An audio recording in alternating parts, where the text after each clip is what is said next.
Ya son las 7:33 de la mañana, profesor Cabrera.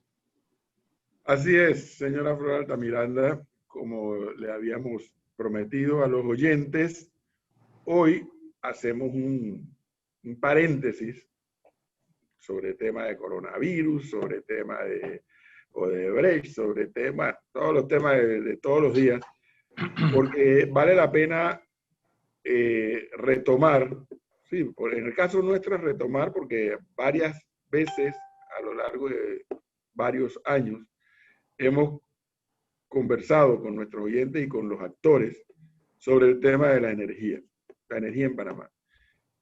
Cuando yo hablo de esto siempre recuerdo aquella escena, bueno, por aquí creo que debe haber alguien que lo debe recordar, aquella escena de el general Torrijos cuando se zambulle en el lago Bayano. Y yo era un adolescente, me acuerdo, pero me acuerdo de palabras más, palabras menos el discurso de Torrijos cuando le decía al país que con esto de las hidroeléctricas era una forma de liberar al país, era una forma de energía soberana, creo que hasta llegaron a acuñar ese término, energía soberana, y que estas iban a ser las grandes inversiones. Se hizo la hidroeléctrica de Bayano en aquella época y se hicieron una o dos más, creo, y después no sé qué pasó y no se construyó más. No se construyeron más hidroeléctricas. Bueno, terminó la época de la dictadura, vino la época de la democracia, y ya en democracia comenzaron a dar giros. Entre otros, el giro tal vez más importante, la privatización del IRRE. Y aquí yo te voy a dar un testimonio. Eso era en mi otra vida, cuando yo era miembro de partido político y era dirigente, y en aquella época los que éramos de oposición al gobierno de Pérez Valladares, nos oponíamos a la privatización. En este caso era del IRRE y del Intel. Sin embargo, tengo que reconocer que usualmente el tiempo le da la razón al que la tiene, y sé que lo que voy a decir no es precisamente algo muy popular, pero sí he logrado entender con mucha claridad que lo que hizo la administración de Pérez Valladares fue el camino correcto. Porque el IRRE y el Intel, objetivamente, jamás hubieran hecho las inversiones que hemos visto que han hecho las generadoras, las comercializadoras, las que prestan el servicio de telefonía e incluso telefonía móvil celular y demás. O sea,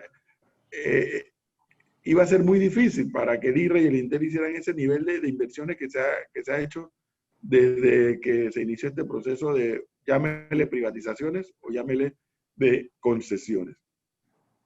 Sin embargo, una vez el país entró en ese trillo y empiezan a llegar empresas, se construyen más hidroeléctricas y demás, se crea la empresa de transmisión TESA, que es una empresa del Estado panameño, una sociedad anónima cuyo propietario es el Estado panameño. Se separan en la factura, se plantea, oye, cuando tú pagas un costo por generación, un costo por transmisión y un costo por distribución. Y eso fue todo un tema explicar eso, me acuerdo. Bueno, hoy parece que el debate va en otra dirección y el consumidor ya no habla de si el IRRE o nada, porque ya eso no es tema. Ahora el consumidor tiene otras expectativas. El consumidor tiene expectativas como las de si mi servicio es regular o no es regular, si me están cobrando lo que efectivamente estoy consumiendo. Ese es el del día a día. Pero también comenzamos a debatir, bueno, oye, ¿por qué no tenemos otra fuente de generación de energía en este país, como ya está ocurriendo en otros? Una de esas fuentes distintas, y aquí en Radio Panamá lo transmitimos, fue cuando no solamente aquí transmitimos la primera piedra y la última de la planta de generación de energía a base de gas natural, por ejemplo. También estuvimos en un evento cuando dio inicio el parque eólico que está allá por Penonomé. Las nuevas fórmulas. Pero cuando empezaron a salir esas nuevas fórmulas, varios de nuestros invitados y otros ya nos adelantaban que cuidado, que es bueno tener varias formas de generación, pero hay que entender que hay unas que son constantes, hay otras que no son constantes, hay una, bueno, toda la historia que aquí incluso hemos compartido. Y hemos viajado aquí en Radio Panamá, hemos ido fuera de Panamá a conocer experiencias en otras latitudes de qué está pasando. El viaje más reciente sobre el tema de energía lo hicimos hace, no sé si ya pasó un año de esto. Estuvimos en Alemania viendo el tema de la energía solar y la energía eólica, cómo Alemania dentro, creo que es este año o el otro año, creo, apaga toda su generación nuclear y ha transitado a todas estas otras experiencias de energía limpia y cómo la han popularizado. Bueno, de eso tenemos que hablar hoy, porque justamente están hoy con nosotros los principales actores. Hay otros más también, pero tampoco podemos invitar a todo el mundo. Y fíjese que yo voy, en lugar de presentarlos a todos, voy a ir de salida haciéndole preguntas uno a uno para ir conociendo las primeras reacciones. Lo primero, y me gustaría que preguntárselo al amigo Javier Gutiérrez de Celsia. Celsia es una empresa generadora. Javier, ¿cómo está? Buenos días, Javier, bienvenido. Buenos días, profe, a todos los oyentes. A Flor un saludo y a todo el equipo de Radio Panamá. Celsia es una empresa que genera energía. Sí, Celsia es una empresa que genera energía aquí en Panamá, pero tiene, digamos, en los 4 países donde está, tiene distribución, transmisión, está en generación centralizada y distribuida, está en toda la cadena de la energía y la electricidad. En Panamá, la generación de energía por parte de Celsia, ¿cómo es? Tenemos una matriz donde hay generación hidroeléctrica, tenemos solar centralizada, tenemos solar distribuida y tenemos térmica. La primera pregunta, con la cantidad de lluvia que hemos visto, que ya nos han explicado después que esté lloviendo en Panamá, en la ciudad capital, pero puede que en la montaña no esté lloviendo. ¿Cómo están los niveles con la cantidad de lluvia que ha caído para efecto de la generación por la vía hidroeléctrica? En esto tenemos una muy buena generación hidroeléctrica. Digamos que el 80% de la matriz en este momento es producto de la parte de electricidad pues, producida en Chiriquí, básicamente. Nuestras plantas, particularmente los males, están a full capacidad. Hemos tenido incluso récords históricos el mes de agosto, septiembre. Esperamos tener octubre récords históricos de generación en nuestras plantas por encima de 60 gigavatios hora. Así que estamos produciendo una cantidad de energía importante y se está transmitiendo desde Chiriquí gracias a ETS y a Carlos que nos trae la energía, digamos, acá y en otras partes del país. Aquí el centro de mayor consumo se está transmitiendo bien. ¿Eso qué significa, Javier? Que los panameños podemos estar, por lo menos en lo que queda del 2020 y hacia el 2021, que hay buen caudal, hay buena reserva de agua para generación hidráulica. Hombre, yo creo que sí. Ahora también le pediría después a Carlos, que tiene con todo el tema de Hidromed y nos confirme los niveles están muy bien en este momento y esperamos cerrar un año bueno con una buena pluviosidad. Entonces tenemos un buen pronóstico de cierre de año con agüita y esperamos que nos coja con niveles importantes para arrancar el verano del 2021. Ahora también sumemos a esto el tema de la demanda. La demanda está muy caída y más adelante nos contará nuestro amigo de la distribución cómo la demanda, pues hombre, al caerse un poco, hoy digamos que hay un balance positivo en el sentido de la capacidad que tenemos instalada, de la generación y de la demanda y el consumo que se ha caído, pues habida cuenta la tragedia de esta pandemia que nos ha azotado a todos. Sí. Sí, de eso vamos a hablar más adelante. Hábleme un poco más de cuánto han avanzado en energía solar. Nosotros hemos avanzado, vamos a hablar como, a grosso modo, países. Fuimos el primero que inició en Colombia la energía solar con las granjas. Aquí en Panamá ya había un tema de granjas solares y nosotros iniciamos con el tema de generación distribuida. Entonces también tenemos la centralizada, en el centro del país tenemos una granja de 10 megas. Estamos terminando en el primer semestre del año entrante una segunda granja en Chiriquí de otros 10 megas e iniciando una tercera también en Chiriquí que es un poco menor, de unos 4 megas para el 2021 en cuanto a la generación centralizada y que se inyecta directamente a la red. En generación distribuida ya tenemos en centros comerciales, en plantas de procesamiento de alimentos, en temas de transformación en industria, comercio, Tenemos un proyecto muy bonito que es Provivienda, con Provivienda nuestro socio en el tema de la vivienda en la hacienda, allí hacia Bacamonte, donde tenemos unas casi 300 unidades de vivienda que se vendieron con el panel solar preinstalado, casas con interés preferencial. Entonces, en el tema solar hemos avanzado bastante y vamos a seguir avanzando. La verdad que nosotros creemos mucho en el tema solar y particularmente en la generación distribuida, que tiene unos beneficios importantes para toda la red. Los expertos de Celsia, Javier, ¿qué plantean? ¿Tiene Panamá capacidad de verdad de poder asimilar esto de los paneles solares? O sea, ¿hay suficiente sol? Si me preguntas a mí, yo que no sé nada de esto, yo pienso que sí, aquí hay sol a toda hora, todo el tiempo, pero técnicamente es un país que por su ubicación da para desarrollar este tipo de generación. Sí, digamos que sí, y todos los países tienen una capacidad de generación. Ahora en Panamá hay unas zonas que tienen mucha mejor radiación. Todo el arco seco, cuando uno baja de Punta Campana y se va hacia la zona de la playa y entra a la zona del interior, tiene una zona muy buena de radiación y ahí encontramos donde se encuentra, digamos, la mayor cantidad de granjas. Pero igual en cualquier parte de Panamá encontramos una importante radiación y la idea es que en cualquier, digamos, el estudio particular para cada una de las situaciones, nos enfocamos en el cliente. Y el solo hecho de tener la generación en el mismo sitio donde la consumes, o sea, la generación distribuida, pues tiene un beneficio importante para el sistema en temas de transmisión, de pérdidas. Digamos que hay que tener un balance, no es que todo sea generación distribuida, pero sí acompaña mucho. Entonces, indudablemente Panamá tiene todas las condiciones para seguir creciendo en energía solar. Una pregunta así, como diríamos en béisbol, bueno, o como puede escuchar Javier. Béisbol, deme el béisbol, hágale, deme usted el béisbol. Tranquilo, no me voy a correr corriendo entre primera y segunda. Le voy a lanzar una recta de 90.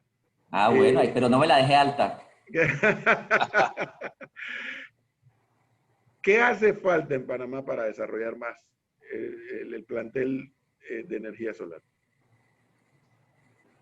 Yo diría que vamos en el camino correcto, hay que ir tomando las velocidades, somos un país, yo diría que en todo, Panamá es un país muy conservador, es lo que nos hemos encontrado desde Celsia, es un país que va tomando los riesgos poco a poco, también entiendo que el cliente va entendiendo cómo significa eso, y además tiene que ir combinado de una cantidad de elementos de una distribución potente, y se están haciendo las inversiones en distribución, en transmisión, que la red sea eficiente.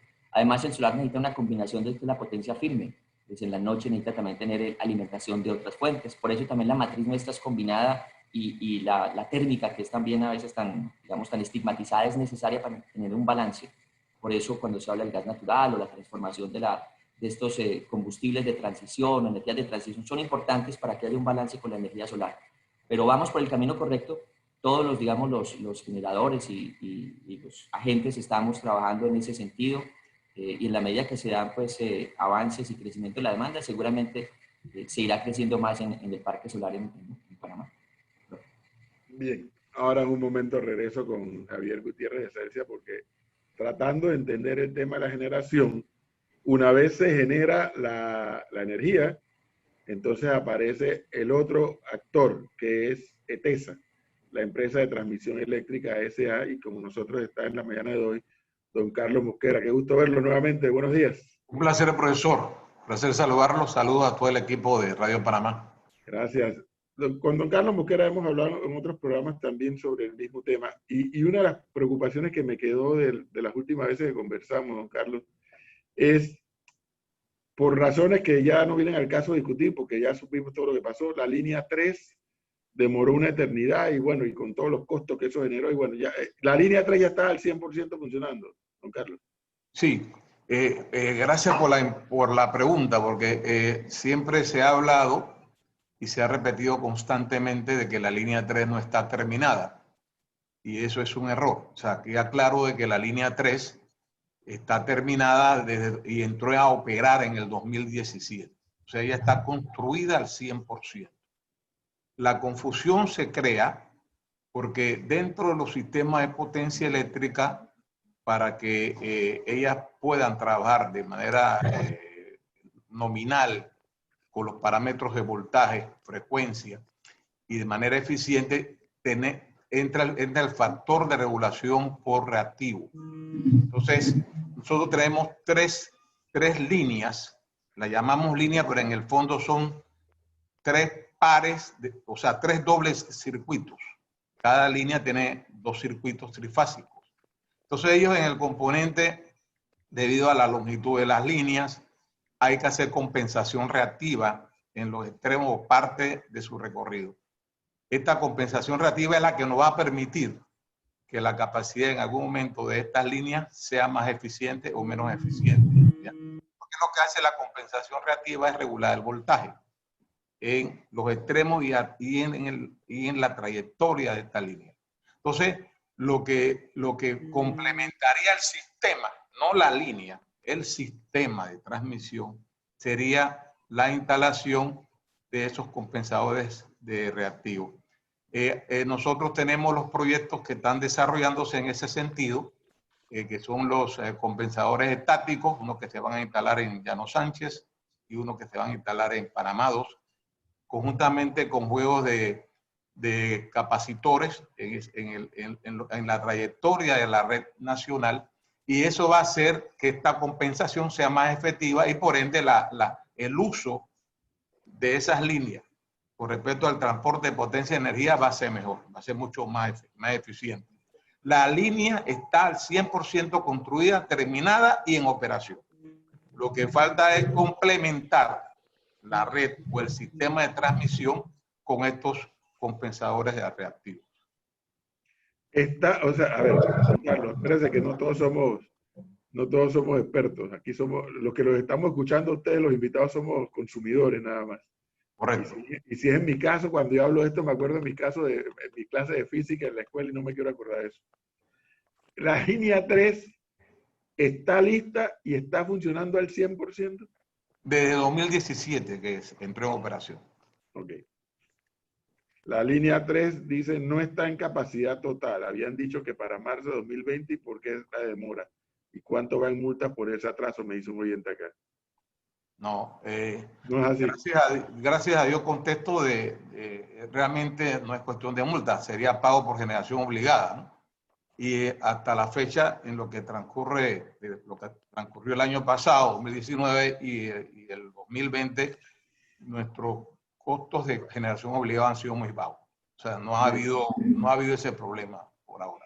Con eso en mente, don Carlos, que era gerente de TESA, ya sabemos que hay hidroeléctricas.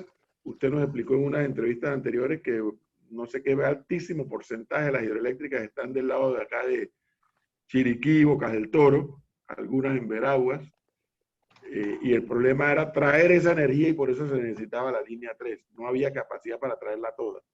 Con la línea 3 ese tema queda resuelto. Ahora la siguiente pregunta es, si nos dice Javier Gutiérrez de Celsia que el país poco a poco sigue avanzando en materia de generación solar, y si aparece otro parque que anda por ahí, que es otro proyecto de parque eólico, y si la planta de gas natural genera lo que tenga que generar, ¿la línea 3 va a ser suficiente o ya tendríamos que empezar a pensar de inmediato en la línea 4?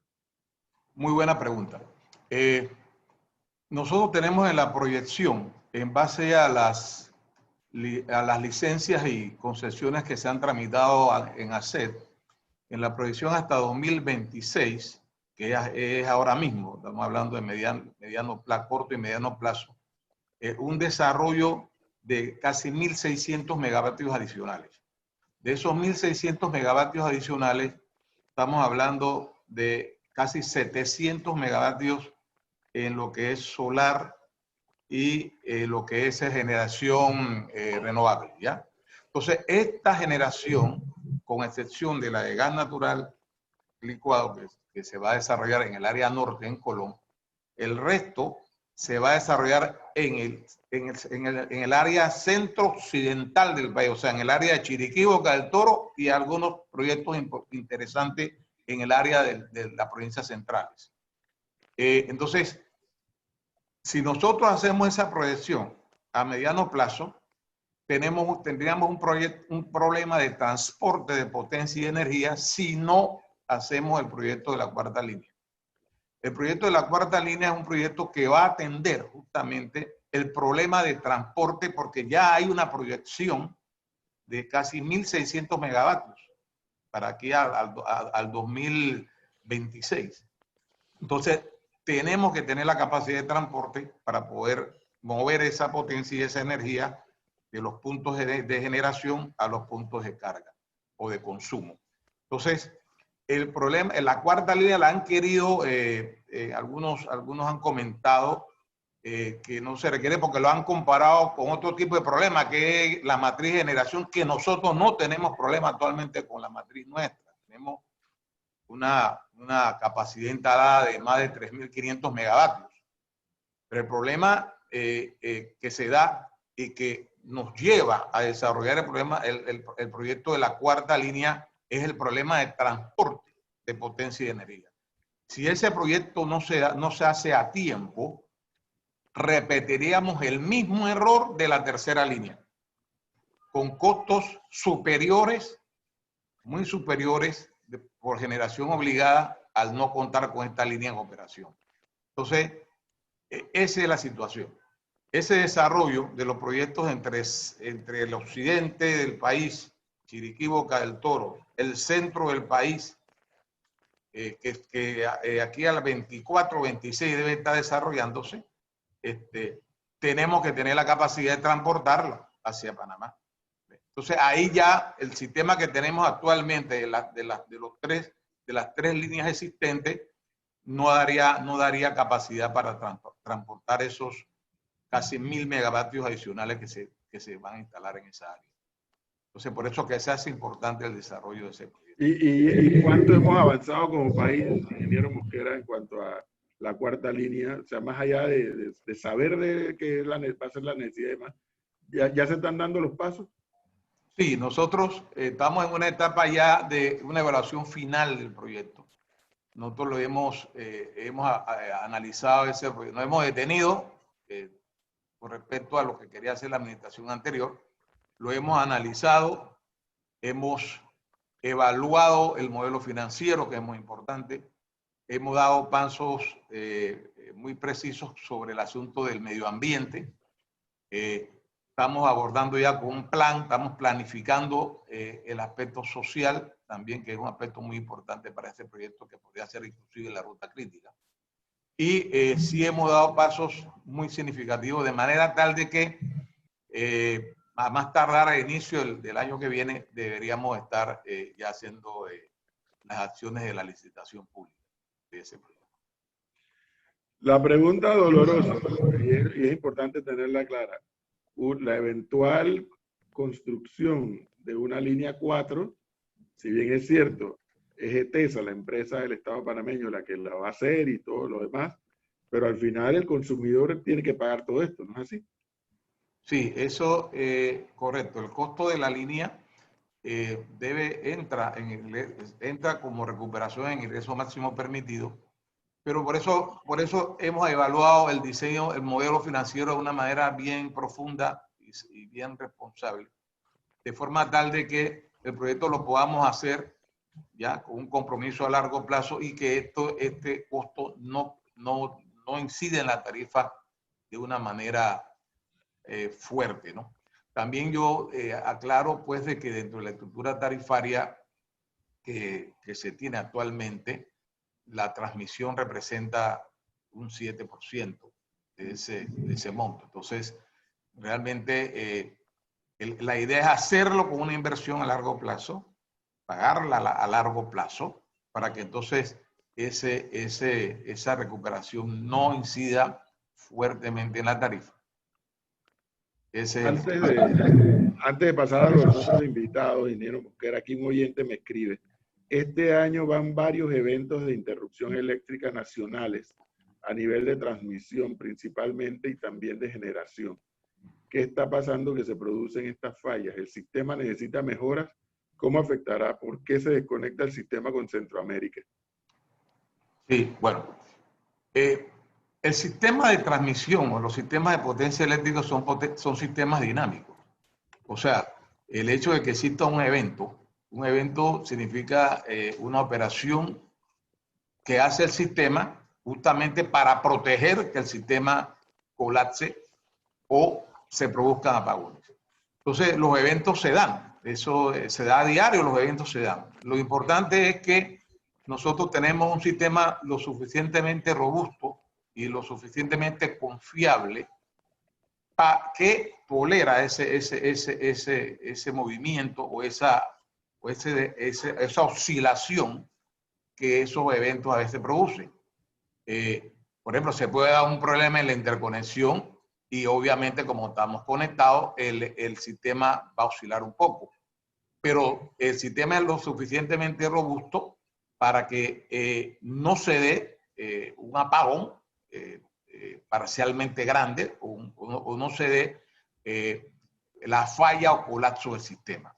El sistema tiene esquemas de protección, de desligue o de desconexión de protección, que el objetivo de ella es justamente, te saco 1% de la demanda total, pero mantengo el sistema trabajando. Y muchas veces ni siquiera los escalones o los esquemas de protección operan.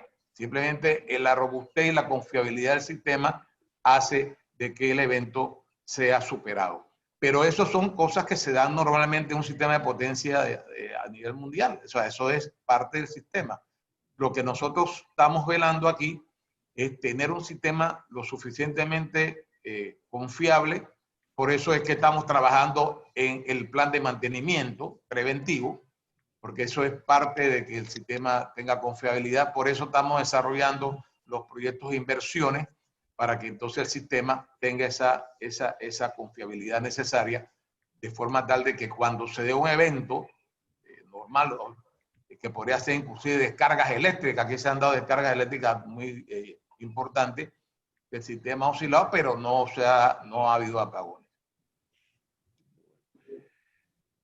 Nosotros tenemos acá, entre los invitados, justamente a las dos empresas distribuidoras. Hemos hablado ya con uno de los generadores, hemos hablado con el responsable de la transmisión, y nuestros siguientes invitados son, uno representa a la empresa Naturgy y el otro a la empresa ENSA, que son las dos empresas que tienen los contratos de comercialización. Le voy a leer algo que me acaba de mandar un oyente y no voy a decir el lugar. No voy a decir el lugar. Fíjese lo que me manda. En marzo, cansado de los apagones de verano, instalé una planta auxiliar de gas. No voy a decir en qué lugar del país. Casi 7 meses después, la planta registra 140 horas de uso. O sea, que se ha ido la luz por 140 horas en estos casi 7 meses. Confiabilidad del servicio, buen servicio, quién paga por el consumo de gas, etcétera. Pregunta este oyente. Nosotros aquí tenemos hoy a don Sebastián Pérez. Sebastián, buenos días. Y buenos días, profesor. Buenos ejecutivo de Naturgy. Y también nos acompaña un amigo Esteban Barrientos, ejecutivo de ENSA. Buenos días, Esteban, bienvenido. Profesor, muy buenos días a todos en Radio Panamá y muy buenos días a los compañeros del sector que nos están acompañando. Oiga, antes de ir a la pregunta que me hacía acá el oyente, yo tengo que hacerle una pregunta como parte de a ambos, como parte de la realidad que está viviendo el país. ¿Cómo está la morosidad? A ver, profe, si quiere yo arranco por ahí. Ese es un tema, nosotros como sector y las distribuidoras particularmente, desde el primer día estuvimos acompañando y hemos acompañado al gobierno en el tema de ser solidarios. Venimos acompañando desde mucho antes de que saliera la ley moratoria y después de que la ley moratoria se acabó, porque la ley moratoria realmente tenía hasta el mes de junio, de acuerdo a la ley, que la gente podía aplicar a los meses de moratoria. Y nosotros hemos dado unos meses más tratando de ayudarle a la gente para que la gente pueda y tenga la capacidad de pagar. Realmente la morosidad está muy comprometida. Nosotros tenemos, Sebastián dirá los números ahorita, pero podemos estar hablando entre el 40 y el 50% de los clientes en el país que no han pagado su factura en los últimos 5 o 6 meses. Estamos hablando ya de unos montos muy importantes, donde hay mucha gente que tiene capacidad de pago y lastimosamente no lo ha hecho. Y hay otros donde nosotros hemos estado indudablemente acompañando para que la gente tenga la posibilidad de poder trabajar y estudiar desde su casa, y nosotros pues hemos venido acompañando y apoyando todo ese tema. Es un tema que hay que empezar definitivamente a solucionar. El tema es un tema que nos preocupa, pero que entendemos definitivamente que tiene que venir acompañado de todo un asesoría y acompañamiento del Estado, también para que la gente tenga la capacidad de pago. O sea, tenemos que empezar a generar el empleo, tenemos que empezar a abrir el país, tenemos que empezar a generar capacidades de ingresos para la gente, para que la gente pueda nuevamente no solamente pagar la energía, sino pagar, profe, absolutamente todo, porque hoy pues definitivamente hay una situación compleja en el país. ¿Cómo sería el balance de Naturgy y Esteban? Sí, perdón, Sebastián. Sí, buenos días. Nosotros algo parecido, ¿no? Nosotros, desde que empezó la pandemia, mediados de marzo, en abril se agravó la situación y bueno, se ha mantenido prácticamente constante. Pero igual hemos computado más de casi 250.000 clientes que han dejado de pagar de forma regular. Recuerda que nosotros tenemos ya más de 700.000 clientes y hemos tenido meses donde prácticamente más de 220.000 clientes han estado entrado en morosidad, ¿no? La morosidad se nos ha incrementado de forma importante también, quizás en más de 60 millones.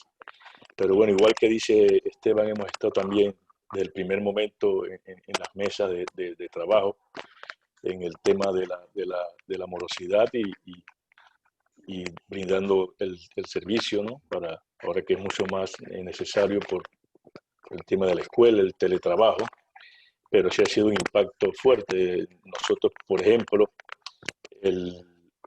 la demanda comercial desde el mes de abril se nos ha caído en más de 30%.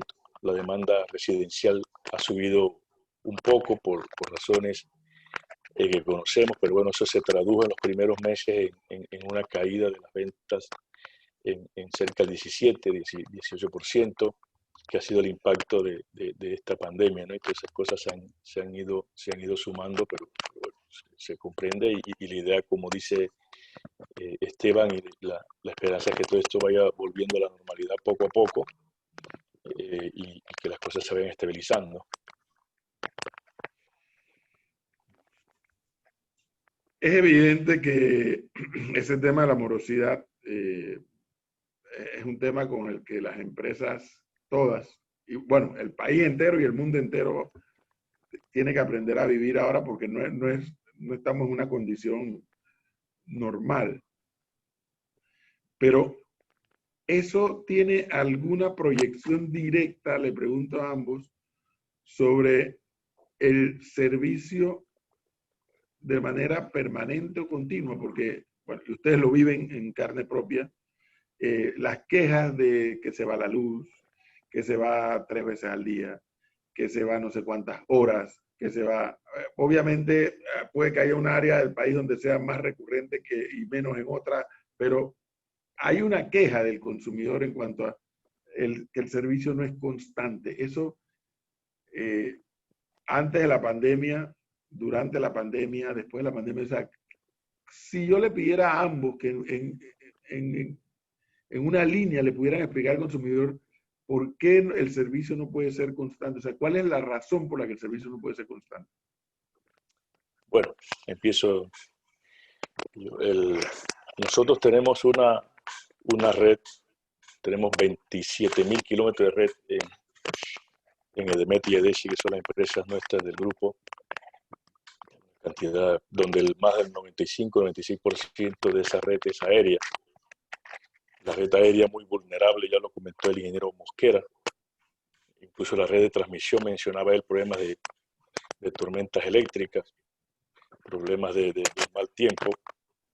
Ahora imagínense en la red nuestra, ¿no? Tenemos problemas de ese tipo, tenemos problemas de árboles que se caen sobre las líneas, tenemos problemas de accidentes vehiculares, en fin, tenemos una gran cantidad de problemas que hacen las redes eléctricas aéreas vulnerables.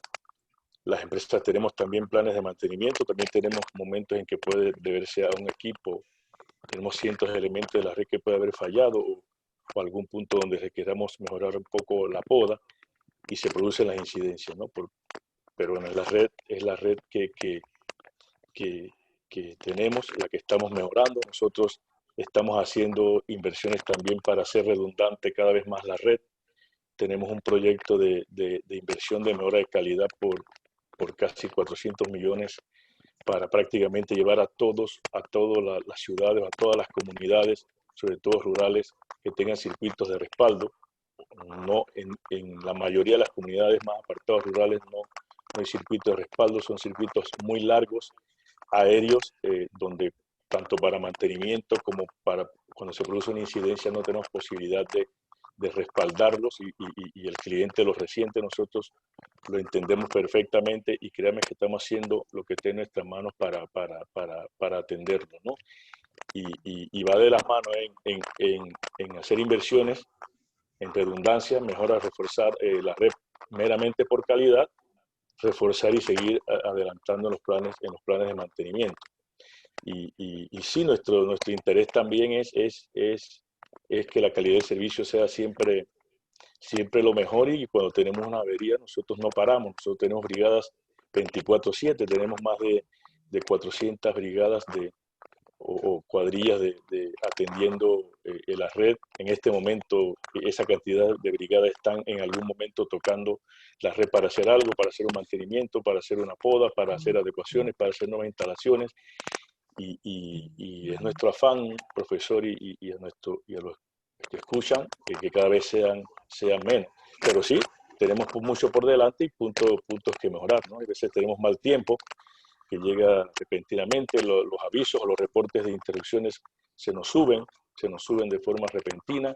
Reforzamos nosotros inmediatamente también los recursos, paramos otras actividades para atender exclusivamente a nuestros clientes y siempre nuestro interés es que sea en el menor tiempo posible, ¿no? Pero tenemos una red muy aérea que es muy vulnerable a las cosas que menciono. Nosotros prácticamente, no sé las estadísticas de ENSA, nosotros prácticamente todos los días tenemos un accidente, alguien colisiona un poste nuestro, en algún lugar de nuestra zona de concesión, diariamente. Hay días que tenemos dos y todo eso nos afecta, pero nosotros creemos en que una vez las redes vayan teniendo redundancia, pues este tipo de cosas afectarán menos, por lo menos lo que es el tiempo de la interrupción, que es lo que afecta más a los clientes. Ahora, don Sebastián, hay algo que se ha constituido, yo no sé, no logro establecer qué es, pero sí, y además ustedes lo saben porque lo viven. ¿Qué es lo que pasa en Panamá Oeste? O sea, puede que haya problemas técnicos y probablemente Esteban también nos puede dar el testimonio de lo que el área geográfica que le corresponde a ENSA, pero me da la impresión que en Panamá Oeste pasa algo que uno no termina de descifrar, o sea, porque yo no oigo tanto reclamo reiterado en Chiriquí o en Veragua o en Los Santos o en Herrera. Puede que haya situaciones, pero lo de Panamá Oeste, ¿hay algo que está haciendo falta? El micrófono. Sebastián, el micrófono. Está apagado. Sí. Nosotros en el área de Panamá Oeste, ¿no? Como hace años teníamos una situación, el Panamá Oeste tenía un solo punto de inyección en alta tensión, que era a través de la subestación Chorrera, propiedad de TESA. Nosotros desde hace más de 6, 7 años empezamos un proyecto de inversiones, un plan de inversiones para reforzar la red. Hemos construido nosotros 3 subestaciones blindadas de tipo interiores de última tecnología en Burunga en el año 18, una subestación en 230 kilovoltios a 34, la subestación en Ligo también blindada para el sector de las playas, y este año en febrero pusimos en servicio y en operación una tercera subestación blindada en alta tensión en Chorrera. ¿Qué significa eso? Lo que estamos tratando o buscando es que la red de Panamá Oeste pues empieza a tener la misma tipología de red que la red de la capital. En la capital tenemos 4 subestaciones en alta tensión, estamos construyendo la 5ª Ya en Oeste tenemos 4, incluyendo la subestación Chorrera. Estamos haciendo circuitos que salen de ella para tener respaldo. Casi en todas las subestaciones de Panamá Oeste ya tenemos respaldo. Circuitos mucho más cortos. Anteriormente, Panamá Oeste teníamos circuitos que salían desde la subestación Chorrera y eran los que llegaban de Arraiján. Circuitos con una gran cantidad de clientes, porque la cantidad de clientes en Panamá Oeste ya casi que está llegando a los 200.000. O sea, que eran circuitos o redes con muchos clientes. Por tanto, una interrupción en un circuito en Chorrera afectaba a muchos clientes, distinto a lo que pasa en la capital o en otra parte del sector, que una falla parecida a esa pues afecta mucho menos clientes. Eso lo hemos ya logrado mitigar bastante. Vamos a seguir mejorando, tenemos 2 subestaciones más. Sin embargo, nosotros, como decimos siempre, nosotros no nos gusta salir con estadísticas ni números porque entendemos que eso cae pesado. El cliente lo que no quiere es que se le vaya la luz y punto. Y nosotros lo entendemos perfectamente. O sea, Así es. tampoco quiere que le hablemos si fue la tormenta, si fue... Lo menciono porque es una realidad, pero también lo entendemos perfectamente que tampoco eso no quiere esas razones. Pero lo que sí es cierto que no podemos negar es que si nosotros analizamos la evolución de los últimos 7 años, por lo menos en este año, nosotros el número de interrupciones, la duración media de las interrupciones, la frecuencia, que son los indicadores que ve la regulación panameña, pues tenemos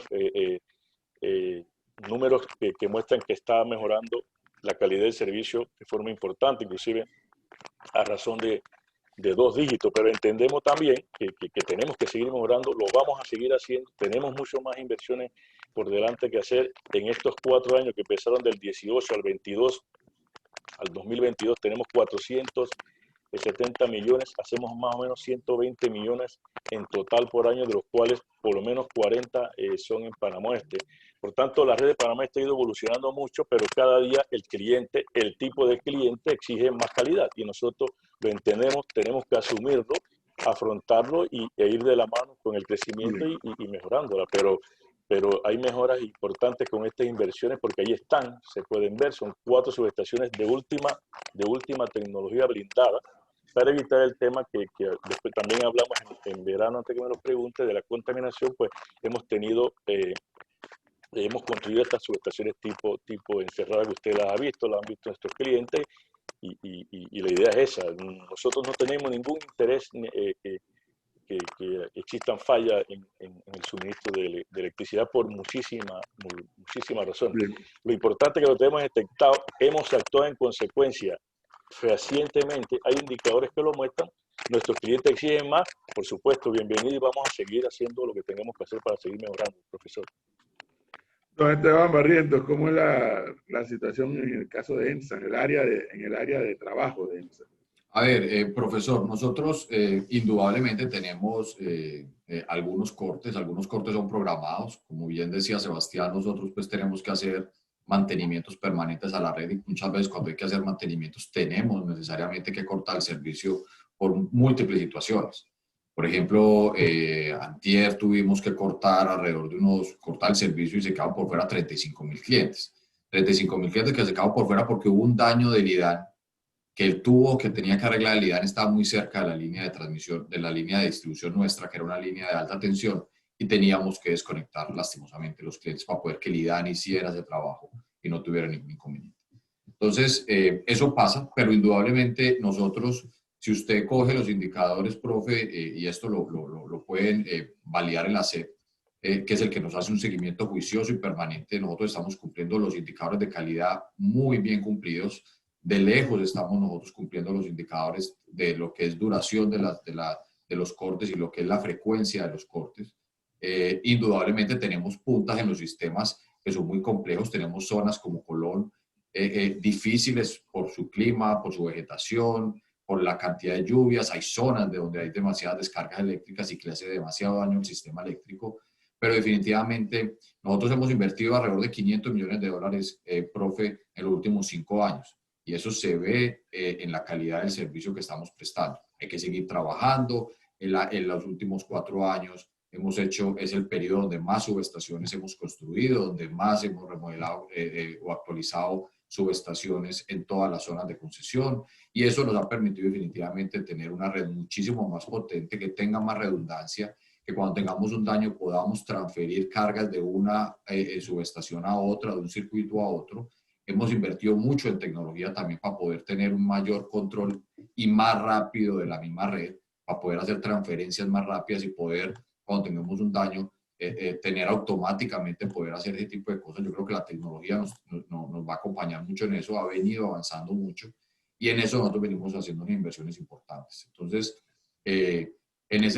nosotros tenemos detectados, son pocos puntos, pero sí tenemos detectado donde tenemos nosotros que seguir definitivamente haciendo inversiones para poder proteger y tener un mejor servicio para muchos clientes. Pero te pongo un ejemplo, profe, y es, nosotros tenemos zonas en Colón donde tenemos circuitos de más de 80 kilómetros. 80 kilómetros donde de los 80 van 70 metidos en la selva. Entonces, cuando hay un daño, que lastimosamente se da y el cliente se queda sin servicio, a mí me toca, mandamos inmediatamente a las cuadrillas a buscar de esos 80 kilómetros en ese terreno bien complejo, donde se nos cayó un árbol o se cayó una rama o tuvimos un inconveniente, o como bien dice Sebastián, se choca con un poste.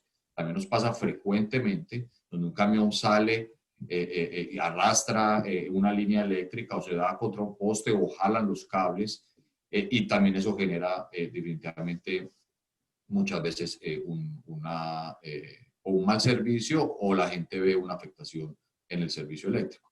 Hay otro tema que también es muy importante y todos tenemos que ser conscientes de esto. Cuando nosotros tenemos gente que ilegalmente se conecta a la red de distribución para hacer un mal uso de la energía, eso también le genera fluctuaciones al vecino que está al lado y que sí está pagando por su servicio. Y eso, profe, pasa con muchísima frecuencia. Tenemos cientos de clientes, o no clientes, pero sí cientos de usuarios, por llamarlos de alguna manera, que se conectan ilegalmente al sistema de distribución, a la red de distribución, que cada vez que alguien entra y pone su cablecito, genera fluctuaciones y mala calidad del servicio al resto del barrio. Y eso pasa en muchas partes y nos genera muchísimos inconvenientes. Y en medio de toda esta historia, ahora con una realidad no prevista, ni para un generador, ni para el que transmite, ni para el que comercializa, que es el tema de la pandemia. O sea, si había situaciones particulares de fallas, de etcétera, ahora se suma un elemento no previsto. Pues con la pandemia, ya ustedes nos dijeron en la primera pregunta, pues el tema de la morosidad, que me imagino, y pregunto, ¿tendrá una incidencia en las inversiones o las inversiones igual van a seguir? Pues nosotros desde esa, profe, estamos súper comprometidos en eso. El plan de inversiones no ha parado. Donde hemos tenido que hacer paros es porque o no hemos podido trabajar, o hay permisos por el tema de la pandemia que hay que sacar, y hay que hacer otro procedimiento con el MINSA y otro montón de reglamentos que estamos pues siguiendo para poder seguir con algunos proyectos. Pero realmente el plan de inversiones sigue. Nosotros esperamos de verdad no tener ninguna repercusión en eso. Esperamos definitivamente poder hacer las inversiones que teníamos previstas, indudablemente en la medida en que eso también se vaya solucionando, que también hay que ser totalmente claros. Y es, estas compañías, las distribuidoras, tanto Naturgy como ENSA, son la caja registradora del sistema, porque nosotros recogemos todo lo que pagan los clientes. Y cuando el cliente paga, está pagando un 70%, cuando paga su factura en su casa, o en su oficina, o en su negocio, o donde sea, el 70% de lo que paga es para el generador. Más o menos el 10%, un poco menos para el transmisor, y el 20% es para el distribuidor. O sea, para ENSA y para Naturgy. Cuando nosotros no estamos recogiendo esa plata, pero sí nos toca devolvernos, hacer inversiones, mantenimientos, operaciones, pagarle al generador, pagarle al transmisor, pues si esta dinámica no mejora y nosotros seguimos definitivamente con porcentajes hasta el 40% de morosidad ya por tantos meses, pues indudablemente el día de mañana vamos a vernos en serios problemas para poder tener una continuidad del servicio. Pero ni siquiera en el plan de inversiones, profe, sino es en el tema de poder nosotros pagarle a la cadena que está detrás de nosotros, que es el transmisor ETESA y todos los generadores, que pueden ser más de 50 agentes, para poder ellos comprar el combustible, o pagarle a sus trabajadores, o pagar al banco, pagar los créditos, Y eso sí, indudablemente, si no se da esa morosidad, si esa morosidad no mejora y tenemos los incentivos correctos para que la gente pague o que el gobierno genere los incentivos correctos para que esa situación se solvente, más rápido que tarde vamos a vernos en un problema de liquidez del sistema bastante serio. Eso sí es totalmente claro. Yo creo y me queda claro y espero que los oyentes y los que nos están viendo a través de las redes también lo tengan claro. Estamos en presencia de eslabones de una misma cadena. Así es. Son eslabones de una misma cadena. O sea, sí, ya sabemos que hay la cadena de generación, transmisión y distribución, pero resulta que todo eso llega a donde el consumidor. Y el consumidor ahora tiene una realidad. Hasta hace 1 o 2 semanas fue que abrieron los centros comerciales, por ejemplo. Hay una cantidad de empresas que estuvieron cerradas por varios meses. Entonces, esa demanda de energía me imagino que ha bajado, creo que nos lo explicaba Sebastián Pérez hace un momento, bajó drásticamente, mientras que el consumo de energía a nivel residencial, entendí que ha bajado. Residencial. El residencial ha aumentado. En el caso de esa, alrededor de un 17% las residencias han aumentado su consumo. Y en el caso de Naturgy y Sebastián, ¿cuánto ha aumentado más o menos? Un poco menos, quizás 108%, ¿no? Entonces, ¿pero qué ocurre? Que en esas casas donde ha aumentado la demanda, porque ahora los miembros de la familia están más tiempo en la casa, producto de la pandemia, donde ahora el estudiante tiene que hacer la escuela desde la casa, hay padres de familia, hay jefes de cabeza, hay cabezas de familia, etcétera, que o tienen contratos suspendidos o los han botado del trabajo. Entonces comienza una cadena, la cadena comienza a marchar hacia atrás. El que consume energía en su casa ahora no tiene empleo para pagar. Y al no pagarle a su distribuidor, sea ENSA, sea Naturgy, y ese ejemplo se repite varias veces, comienza a abrirse un hueco en los números de estas empresas. Y esas empresas al mismo tiempo le tienen que pagar al generador y al transmisor. O sea, la cadena hacia adelante y la cadena hacia atrás. Lo que significa que, y yo insisto en esto, y no solamente por el tema de la energía, este país nuestro tiene que ponerse de acuerdo, y ahí se necesita el liderazgo del gobierno del presidente Cortizo, en cuanto a resuelto el problema de la pandemia con la vacuna o sin la vacuna o como sea, cómo vamos a salir del hueco económico que la pandemia nos ha metido. Y eso solamente lo logramos mediante un acuerdo nacional, o sea que poniéndonos todos de acuerdo para poder equilibrar los números de esta economía que nos está impactando. Si impacta las economías, impacta el bolsillo de la familia. Si impacta la economía de las empresas, es que porque también ya vienen impactados los bolsillos de los clientes de estas empresas. Pero de eso podemos volver a hablar en un momento porque quiero conversar con nuestro siguiente invitado, joven profesional de este país, a quien tuvimos la oportunidad de conocer justamente en ese viaje que hicimos por Alemania, conociendo cómo ha transitado ese país, obviamente un país de primer mundo, pero cómo han transitado a estas nuevas generaciones. Me refiero al ingeniero Gerald Carril. Gerald, buenos días. Buenos días, profesor, a todos los radioyentes de Radio Panamá, colegas, muchas gracias por la participación a la empresa a la cual represento, Solwell, y aquí estamos. Buenos días. Gerald, en base a lo que has escuchado y en base a la experiencia en el campo, y poniendo en paréntesis el tema de la pandemia, que obviamente eso nos cambia la vida, ¿qué nos hace falta para seguir avanzando en estos nuevos modelos de generación?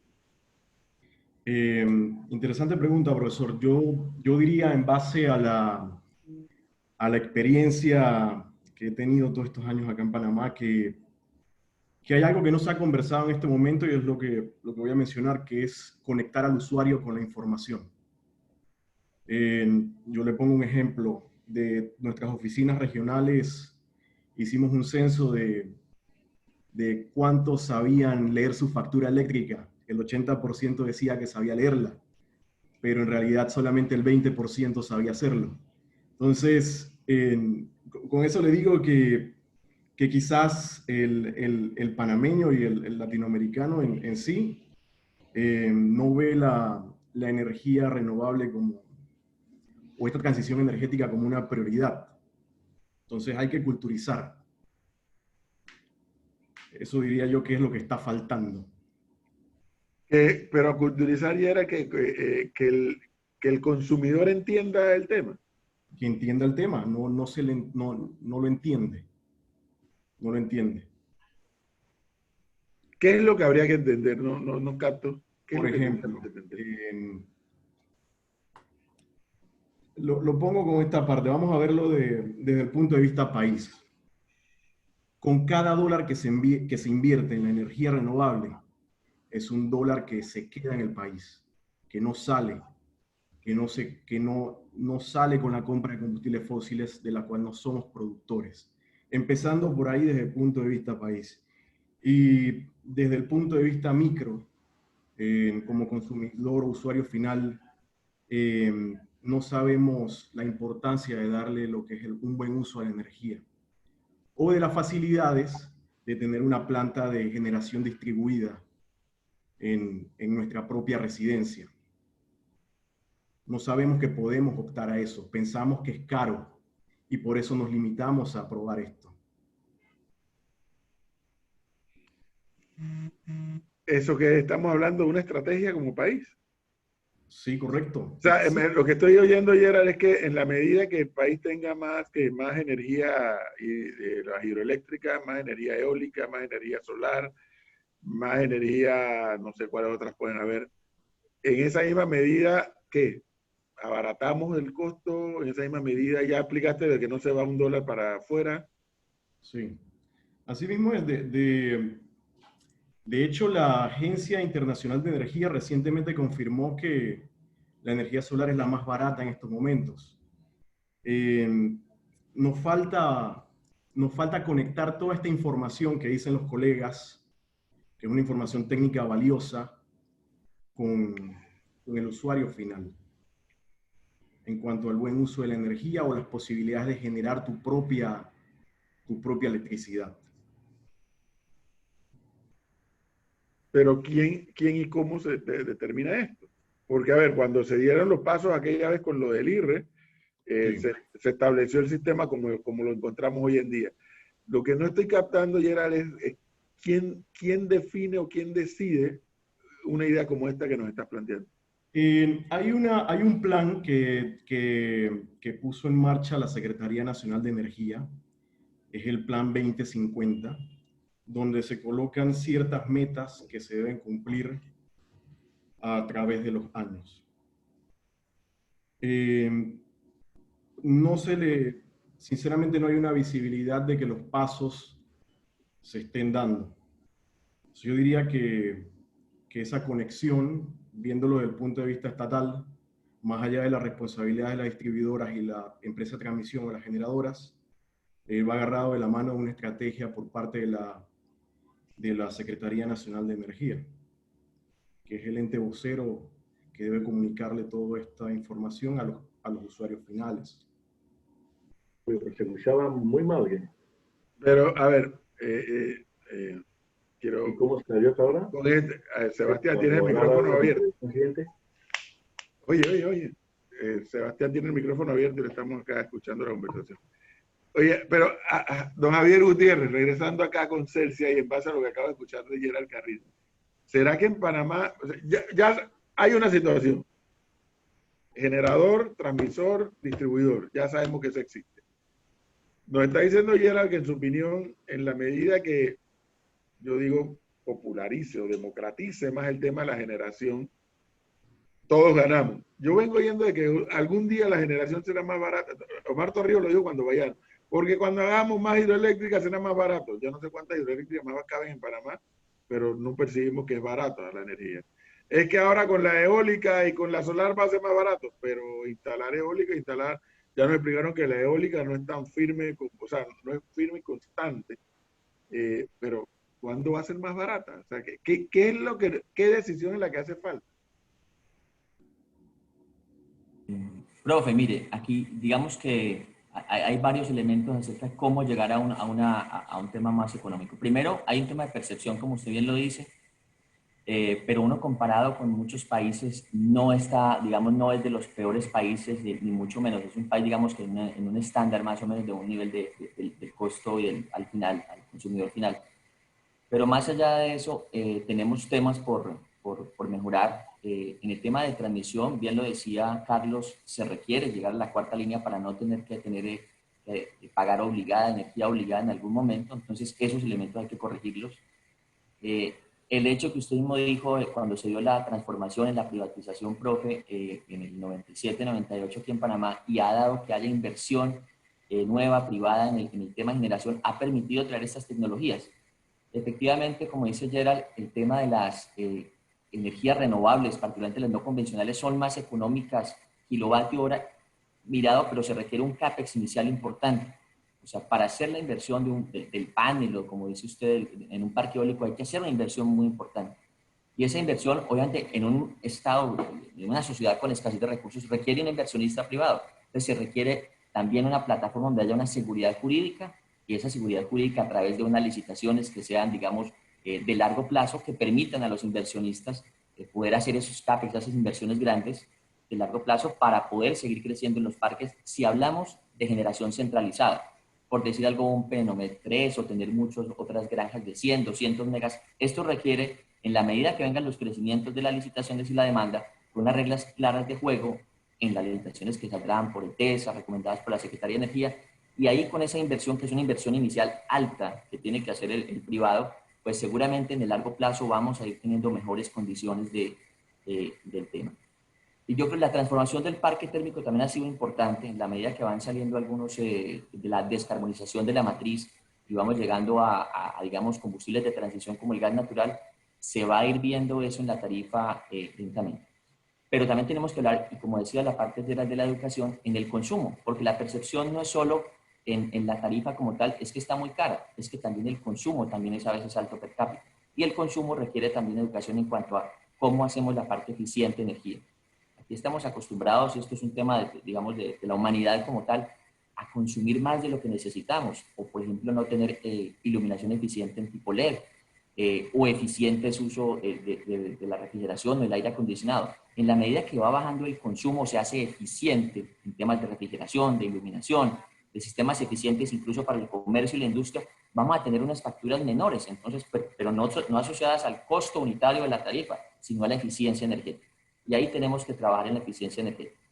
En todo lo que habla era también el tema de la Secretaría y el plan energético de largo hasta el 50, que tenemos, aquí hay temas como movilidad eléctrica que hay que ir introduciendo en la matriz. La movilidad eléctrica, y esto tiene que ir atrapando, el tema de almacenamiento, baterías.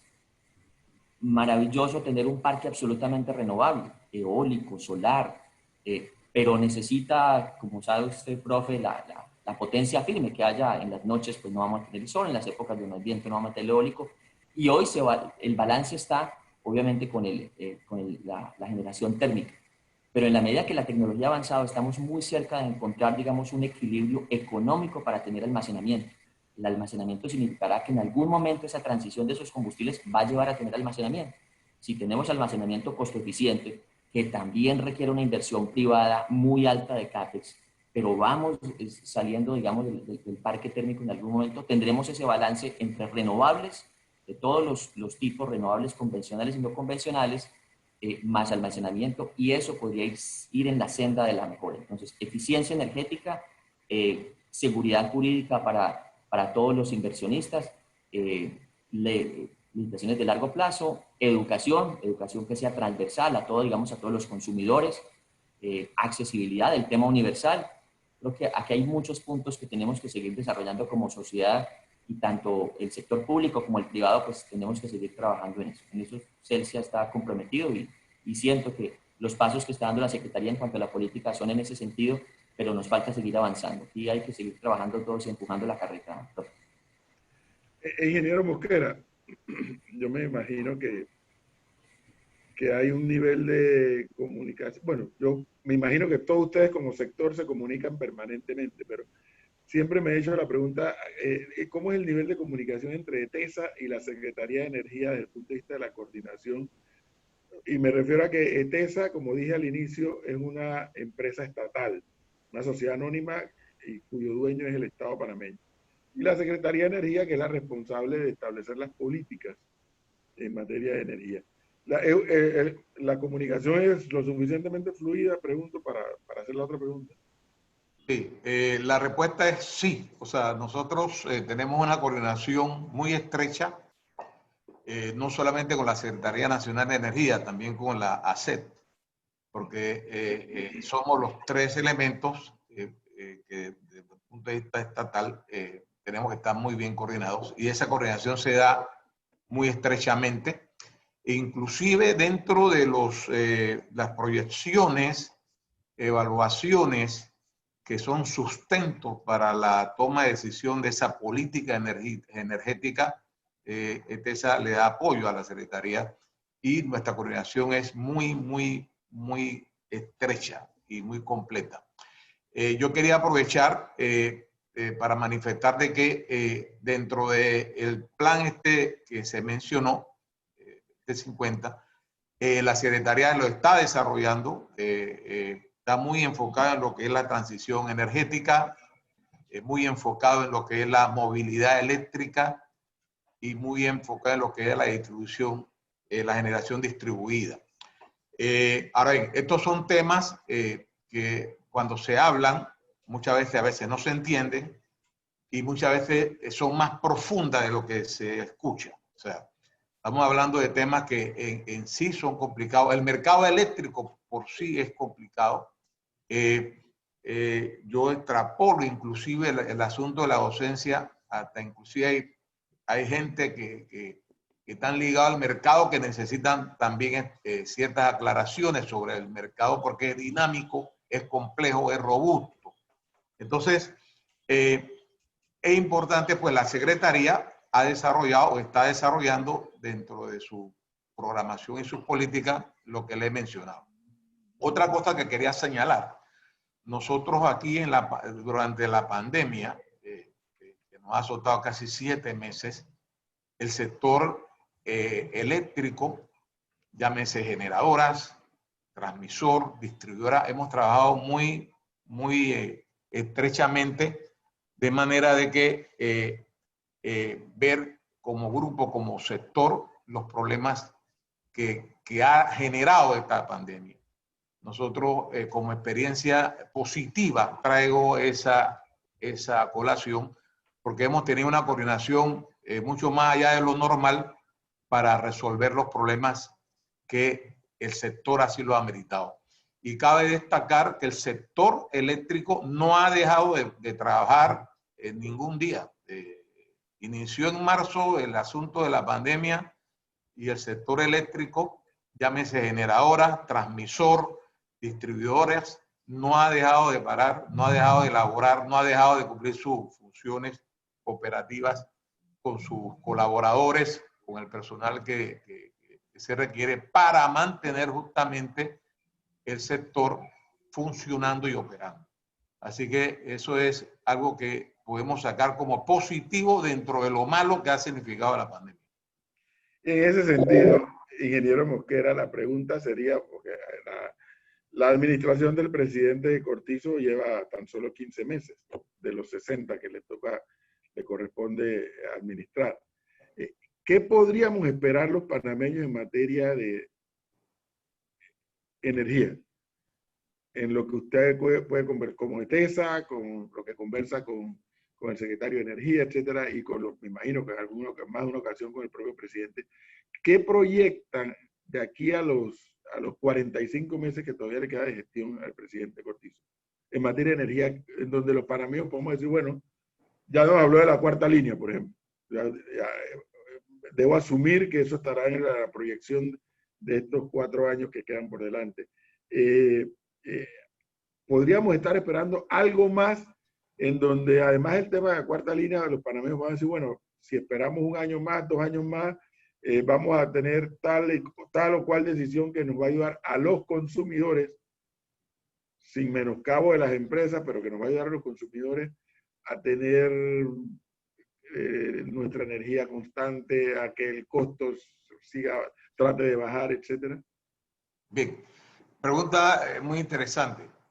Para el consumidor, el usuario, como he dicho en varias ocasiones, lo importante es que yo llegue al switch, lo opere, lo ponga en on y haya energía. El sector eléctrico está debidamente organizado, debidamente planificado, o sea, nosotros estamos debidamente planificados y tenemos las proyecciones de inversión debidamente programadas.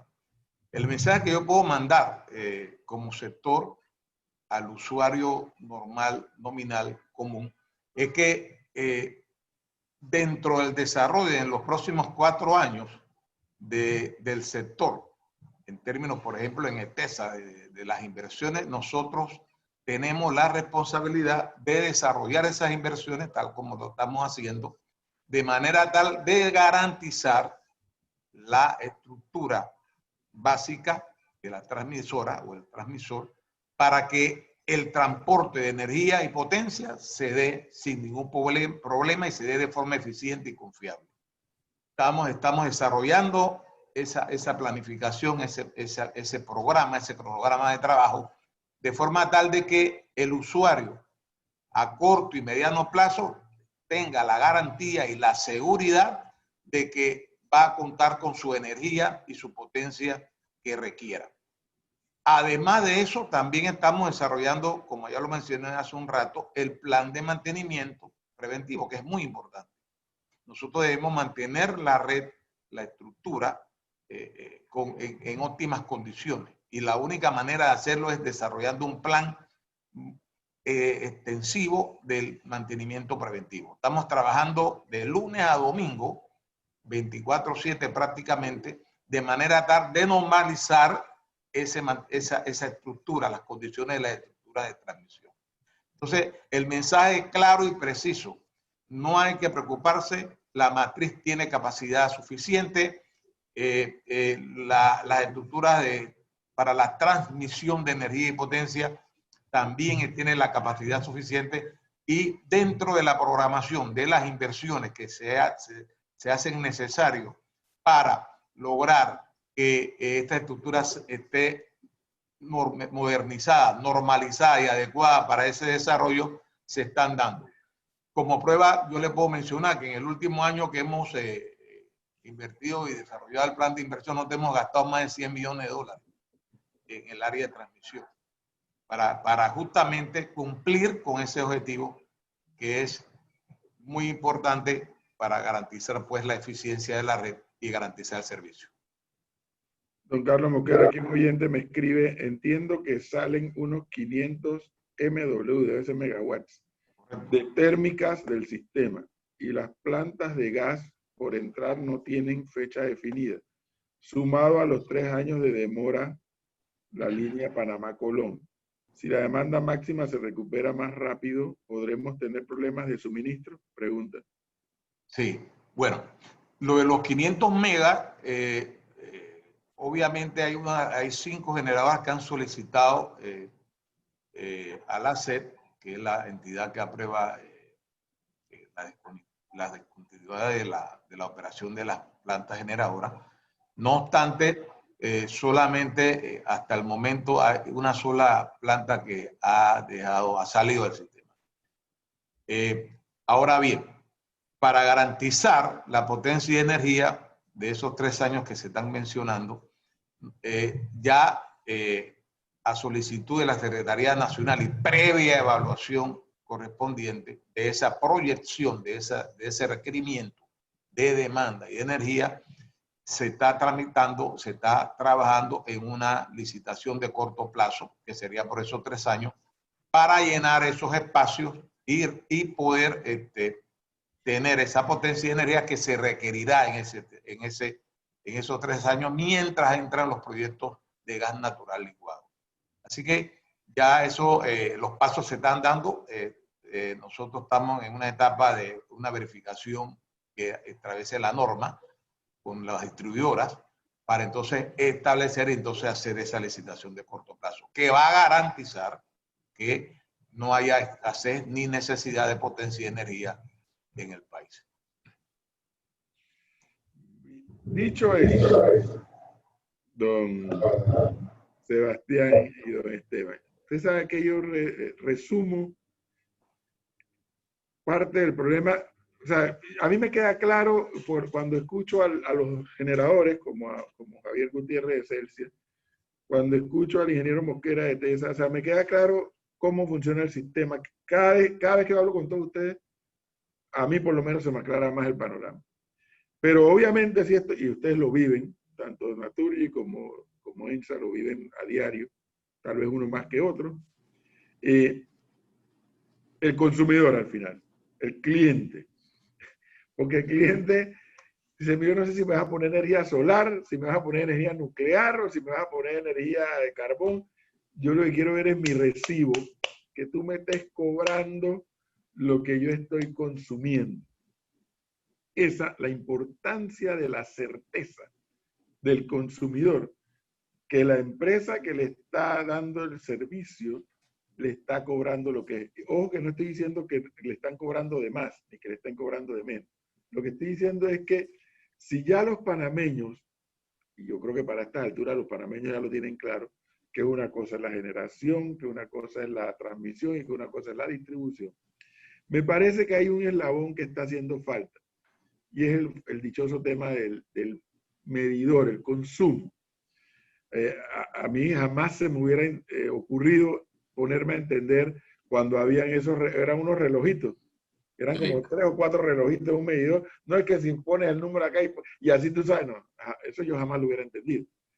Un buen día me dice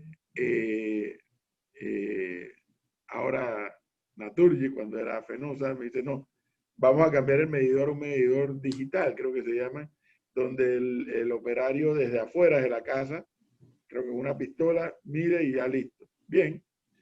Otro día vi en Colón, esa es área de ENSA, algo que yo nunca había visto, los medidores prepago, creo que le llaman, lo vi en el proyecto este que se hizo de los lagos. En Alto de los Lagos, correcto. ¿Será que nos está haciendo falta tener una fórmula o un sistema donde el cliente pueda decir, mira, a mí, yo soy cliente de ENSA, yo soy cliente de Naturgy y puedo verificar que me están cobrando lo que es? Reitero, no estoy diciendo que ahora le estén cobrando lo que no es. Es cómo podemos lograr que el consumidor pueda él mismo hacer las verificaciones que ustedes también hacen en su propio medidor. ¿No será que nos está haciendo falta eso? Vea, profe, yo creo que, y me voy a pegar, yo creo también de lo que decía Gerald ahorita, indudablemente yo creo que tenemos que seguir haciendo un esfuerzo enorme en el tema de enseñarle a la gente. Nosotros estamos en 8 países y esta problemática la vemos a lo largo y a lo ancho de Latinoamérica. Y siempre se da ese debate, a mí, ¿será que no me están cobrando lo que es? ¿Será que me están promediando? ¿Será que me están cobrando de más o de menos? Lo que sí tiene que quedar totalmente claro es 2 cosas. Nosotros en un porcentaje de más del 99.5%, leemos a todo el mundo, que eso también se ha generado siempre un mito alrededor de eso. Tuvimos un inconveniente indudablemente en la pandemia porque habían sitios donde no nos dejaban entrar, donde no podíamos leer los medidores, donde teníamos, y así la regulación lo dice además, que teníamos que leer por medio del promedio de los últimos 3 meses. No era que los distribuidores nos hubiéramos inventado eso, sino que la regulación nos ponía a nosotros una regla de cómo facturar al cliente que no puedo leer. Pero teníamos además la obligación y la responsabilidad de el mes que seguía tratar de leerlo para poder volver a poner los números como eran. Lo que sí es totalmente claro es que el esfuerzo que se hace por leer cada medidor no para en los 365 días del año, profe. Y esto es un tema que es muy, muy importante y ambas compañías tenemos un batallón de personas haciendo esa tarea calle a calle, ciudad por ciudad, tratando de leer uno y otro medidor. Indudablemente se encuentran inconvenientes donde los medidores están o borrosos o tapados por alguna circunstancia, o no podemos acceder rápidamente o fácilmente al medidor, lo tenemos que ver desde muy lejos. O sea, hay múltiples situaciones, pero además tenemos una auditoría permanente de la SEP donde nos verifica a nosotros todas las mediciones de cuánto cliente por cliente, si se midió bien, cómo se midió, con unas estadísticas, además con normas internacionales. Esto es un tema muy importante. La gran mayoría, profe, de las normas con las que nosotros nos regimos son normas americanas. O sea, de estándares americanos de un país desarrollado, donde nos guían a nosotros y nos vigilan y nos supervisan con toda la normatividad. Entonces el cliente tiene que tener esa tranquilidad. Pues le voy a poner un ejemplo. Y yo le oigo a usted ahora en esta pandemia y a Flor sobre el tema de que apaga el aire acondicionado en la casa, de que lo prende, de que qué calor, de que ahora la factura me llegó más cara. Pues eso es lo que está viviendo todo el mundo. Pero miren, si nosotros comparamos el consumo de un cliente en Panamá en promedio con el consumo de lo que consume en promedio un colombiano o un centroamericano, estamos casi 125 kilovatios hora mes, por arriba. Un cliente en promedio en Panamá está consumiendo más o menos 250 kilovatios hora. Y un cliente en Guatemala está consumiendo más o menos 100. ¿Qué es lo que pasa aquí? Es parte de lo que habla Gerard también del tema de formación y capacitación, y que nosotros tenemos que hacer una tarea muy importante ahí. Cuando yo me comparo con mi vecino, con mi amigo, con mi hermano que vive en Guatemala, o que vive en Medellín, o que vive en Bogotá, o que vive en otras ciudades, normalmente ese cliente, la gente calcula es plata, no kilovatios. Entonces la gente dice, ¿usted cuánto paga por la factura de energía? $20. ¿Y vos cuánto pagas en Panamá? 100. Yo pago 100 y vos 20, pero ¿cómo? Si vos sos 4 personas, yo también tengo, las casas son del mismo tamaño. Claro, la gran diferencia es que cuando él va y calcula, nosotros hemos hecho el ejercicio, del cliente que está en Ciudad de Guatemala, ni tiene aire acondicionado en la casa, no tiene que prender el aire, no tiene un clima en promedio de 17 grados de temperatura y nosotros tenemos uno de 32. Entonces, claro, la diferencia entre los kilovatios hora que consume otra persona en otra ciudad y los que consume el residente promedio en Panamá es muchísimo más alto. El gran problema es que la gente lo que cuando compara con plata, compara es plata. La gente nunca, porque entre otras tenemos que seguir haciendo ese ejercicio y todos ayudar a que, y este programa creo que ayuda mucho a eso, la gente nunca mira es cuánto es la cantidad de energía que consume el de Guatemala con el que estoy comparando y la cantidad de energía que consumo yo en Panamá, porque yo lo vi. ¿No será eso? Sí, yo, menos mal que el propio Esteban dio la respuesta a la pregunta. O sea, sí, Guatemala está altísimo con respecto a Panamá, y ni hablar de Bogotá.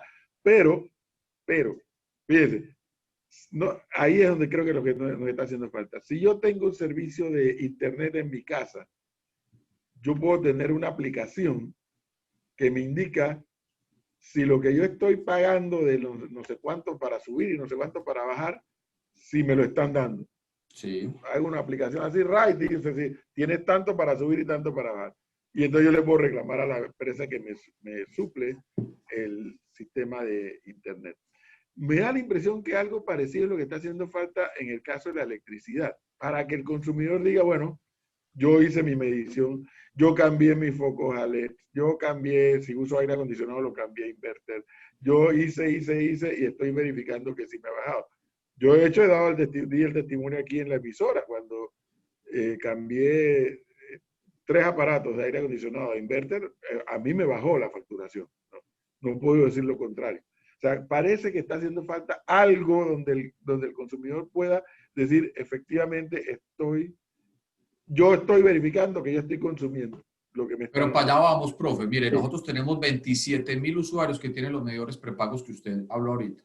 Esos clientes de medición prepago tienen minuto a minuto, segundo a segundo, se dan cuenta en un dispositivo que tienen en su casa de cuánto es la energía que están consumiendo. Y si ese cliente compró 10 o $5 de energía y mete el PIN y carga el medidor, sabe cuánta energía se está consumiendo cada vez que prende la televisión y empieza a consumir menos. Prende el horno y se da cuenta que consume más. Y eso la gente lo sabe. Y nosotros, ambos distribuidores, vamos a ir haciendo un esfuerzo enorme, que también es importante, y eso ya pasa en ciudades y países desarrollados, donde los medidores cada vez van a ser más inteligentes. Tenemos que hacer ese medidor que usted veía de las rueditas y ahora que es digital, vamos a llegar a tener medición inteligente donde nosotros y el cliente va a poder en una app, como tú bien lo dices, ver cuánto está consumiendo. Indudablemente eso hay que hacer inversiones de millones de dólares para que esto pase, y en ese proyecto estamos. Eso también me permite, profe, y es un tema que también tenemos que seguir también educando, porque muchas veces donde hemos ido a nosotros a poner medición inteligente o medición prepago, la gente cree que le va a subir la factura porque le cambiamos el medidor. Entonces, eso tampoco es cierto.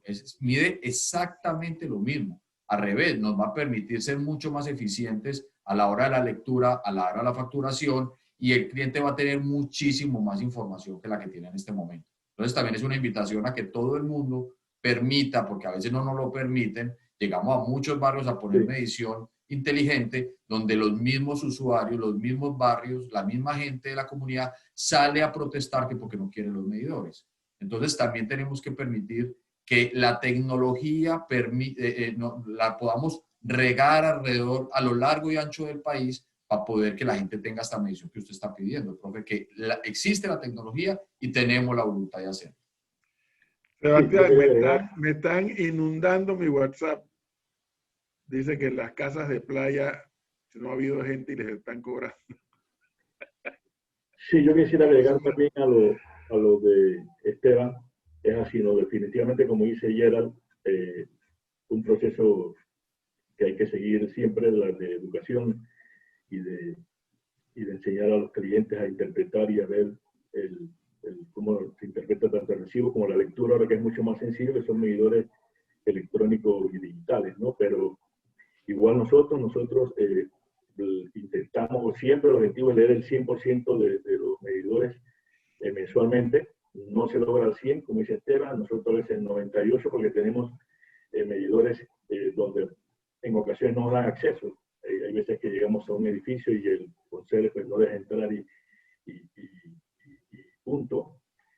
Pero sí, nosotros regularmente vamos y leemos el 98, 99% de los medidores, y donde no se puede, pues se hace algún tipo de estimación. Pero un tema también que debemos seguir nosotros reforzando. Nosotros en principio de la campaña de la pandemia salimos en redes sociales, también tuvimos en televisión y en radio informando a los clientes de la necesidad de permitir el acceso, sobre todo a los comerciales y a las casas de playa, porque muchos de los comercios y los restaurantes que cerraron, los medidores quedaron encerrados y no tuvimos acceso a la medida.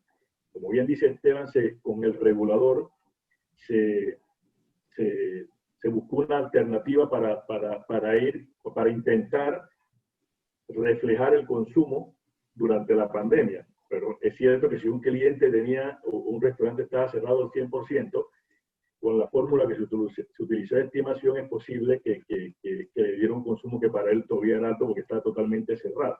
Nosotros hicimos una campaña incluso que los clientes, y sobre todo con los comerciales, nos mandaban fotos. Yo no sé si yo llegué a hablar con usted en algún momento, pero gente de casa de playa también nos pasaba.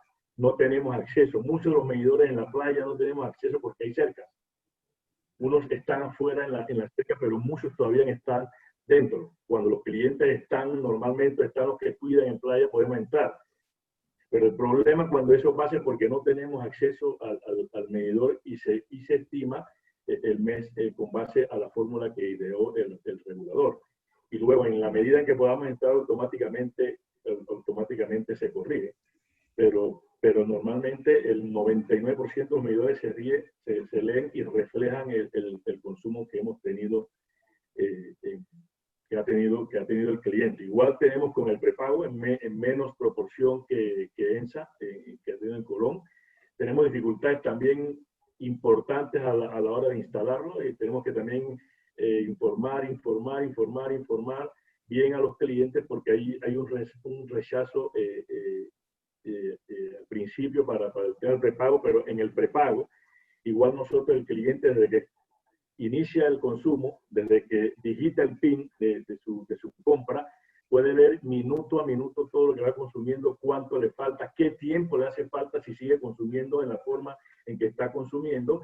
Entonces, se da tanto en número como en alarmas de gráficas, ¿no? Entonces, sí, yo creo que la idea es hacia allá vamos. Estamos nosotros también tratando, probando una apps una app donde aquellos clientes que ya tenemos telemedida, porque para que el cliente pueda medir hora a hora o cuarto horariamente su consumo, pues todos los medidores tendrán que tener acceso de forma remota, que es lo que se llama con la telemedida. Pero ya tenemos muchos clientes telemedidos, más de 2.000 clientes telemedidos. Hemos empezado por los más grandes y en algún momento pues eso irá bajando la demanda de los clientes que se telemiden y ojalá algún día se tengan todos. Y a esos clientes en la aplicación estamos probando para que puedan entrar ellos directamente a la data del medidor e ir viendo eso que usted dice, ¿no? Mientras tanto, si se puede revisar, mandamos las constancias de lectura también cada vez que leemos y es interpretarlo, y luego lo que bien dice Esteban, que incluso creo que se quedó un poco corto. Creo que nosotros en EDEME tenemos consumos promedio cuando hacemos global que superan los 400 kilowatt-hora mensual. Ya cuando empiezas a afinar y dando el residencial, pero la verdad es que cuando comparamos con otros países, el consumo medio de Panamá es muy alto. La temperatura, como dice Esteban, es un factor importante. Nosotros tenemos unos software y unas aplicaciones que estamos viendo cuánto varía el consumo en Panamá por cada grado de temperatura en un día comparado con otro, y la verdad es que en Panamá se nota muchísimo eso porque predomina el consumo de aire acondicionado.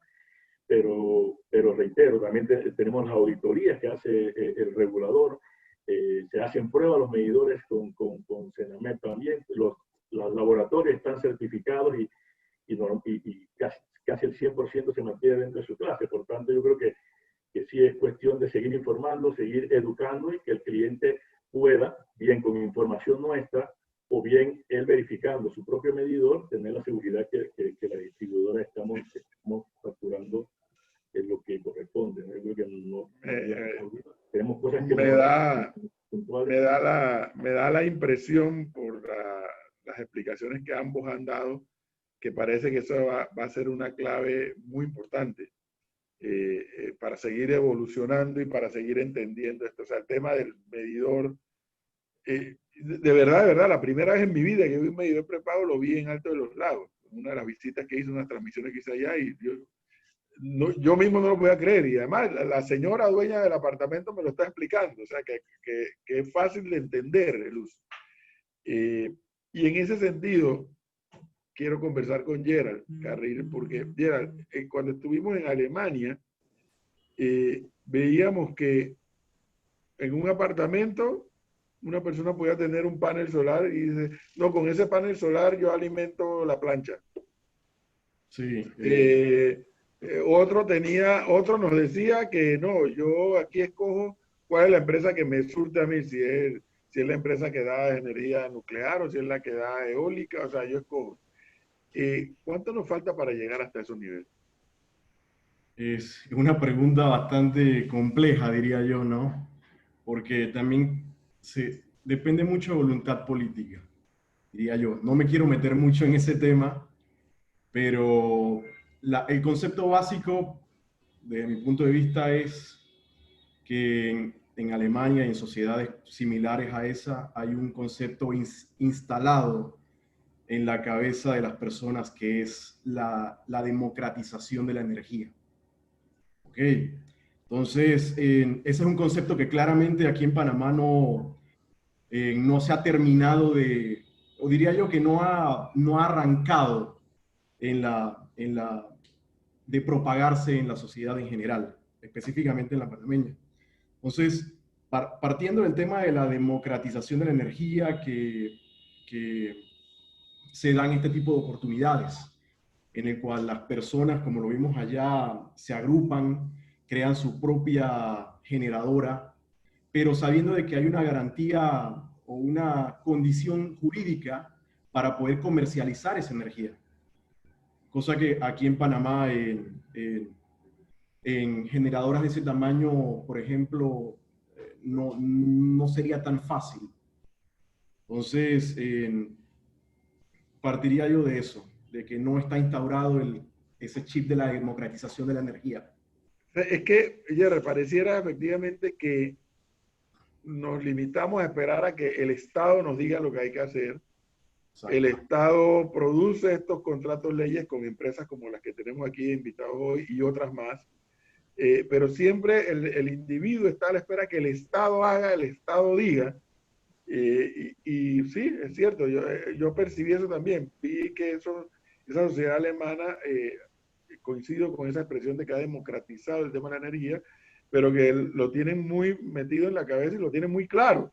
Entonces, ¿qué pasa? Acá, y no es que yo voy aquí a asumir defensa ni ataque de nada ni de nadie, pero acá siempre estamos a la espera que nos venga la receta, ya sea del Estado, ya sea de la Secretaría de Energía, de TESA, de las empresas, y no, el consumidor no tiene una proactividad más allá legítima, por cierto, legítima que la de quejarse, porque quejarse es algo legítimo, pero lo que nos está haciendo falta parece es tener más conocimiento de cómo funciona el sistema y para conocer cómo funciona el sistema desde allí poder producir esa proactividad. Así es. Pero, Así profe, es. yo si quiere le doy una buena noticia a usted y a los oyentes, porque yo creo que nosotros vamos más adelante de lo que todo el mundo se imagina. Le voy a poner un ejemplo. Esto se puede masificar además. Y es muy parecido, porque yo conozco bastante bien el sistema de cómo funciona el sistema en Europa. Pero para no generar confusiones sobre ese tema de la democratización del sistema, para que la gente lo tenga totalmente claro, le voy a poner un ejemplo real.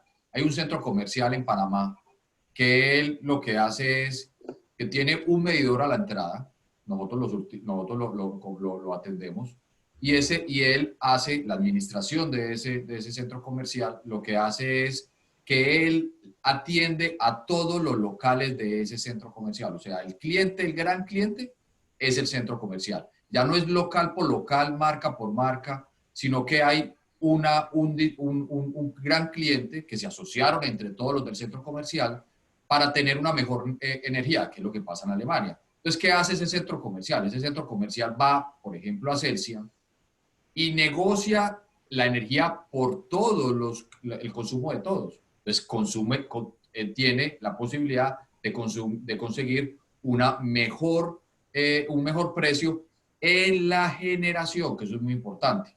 En la generación, porque funciona exactamente igual en Alemania. El distribuidor y el transmisor son monopolios naturales en ambos países. Y usted coge una factura o en España, o en Inglaterra, o en Alemania, y el distribuidor no cambia, porque es que es imposible físicamente, se lo voy a poner en acueducto, y es lo mismo pasaría con Entesa. Imagínense que nosotros tuviéramos líneas de transmisión, no las que lleva Entesa, sino líneas de transmisión desorganizadamente por todo el país, o le voy a poner en acueducto, que ese es el sistema de distribución por naturaleza de un monopolio natural. Nosotros no podemos, llámese el IDAN, llámese el nombre que queramos, que cada uno ponga un tubo de distribución de agua porque hay varios distribuidores. No, el tubo es el mismo. Se puede permitir es que a ese tubo se peguen personas, que es lo que pasa en la comercialización, que es el ejemplo que estoy poniendo con el centro comercial, y de ese sistema de distribución que ya existe, porque si no habría un poste cada 20 metros y un transformador cada 20 metros, de eso si acceda el usuario, que es lo que pasa en Alemania. Eso ya pasa en Panamá. Ya lo estamos haciendo. El ejemplo que le estoy poniendo del centro comercial, donde el distribuidor sigue siendo el distribuidor porque es el que lleva la red hasta el punto final, pero él se agrupó, generó su microsistema, por llamarlo de alguna manera, y buscó un generador que le vendiera la energía de una mejor manera y más barata. Y eso puede pasar en un PH. Puede pasar un edificio, hay 200 apartamentos, se pueden agrupar, el distribuidor le factura a ese PH y ese PH tiene la responsabilidad internamente de a cada apartamento facturarle. Eso, profe, le doy esa noticia que ya existe en Panamá, funciona y ese edificio se puede conseguir. Es más, nosotros, ENSA está prestando, ENSA Servicios, que es una filial nuestra, está prestando el servicio de asesorar a los edificios, a los centros comerciales, para que hagan eso y ellos acercándose a un generador tengan una tarifa mucho más barata. Se me acaba el tiempo, lamentablemente. Este es un tema muy apasionante, porque por eso que dijo Gerald, la importancia de democratizar la energía y con ello el conocimiento.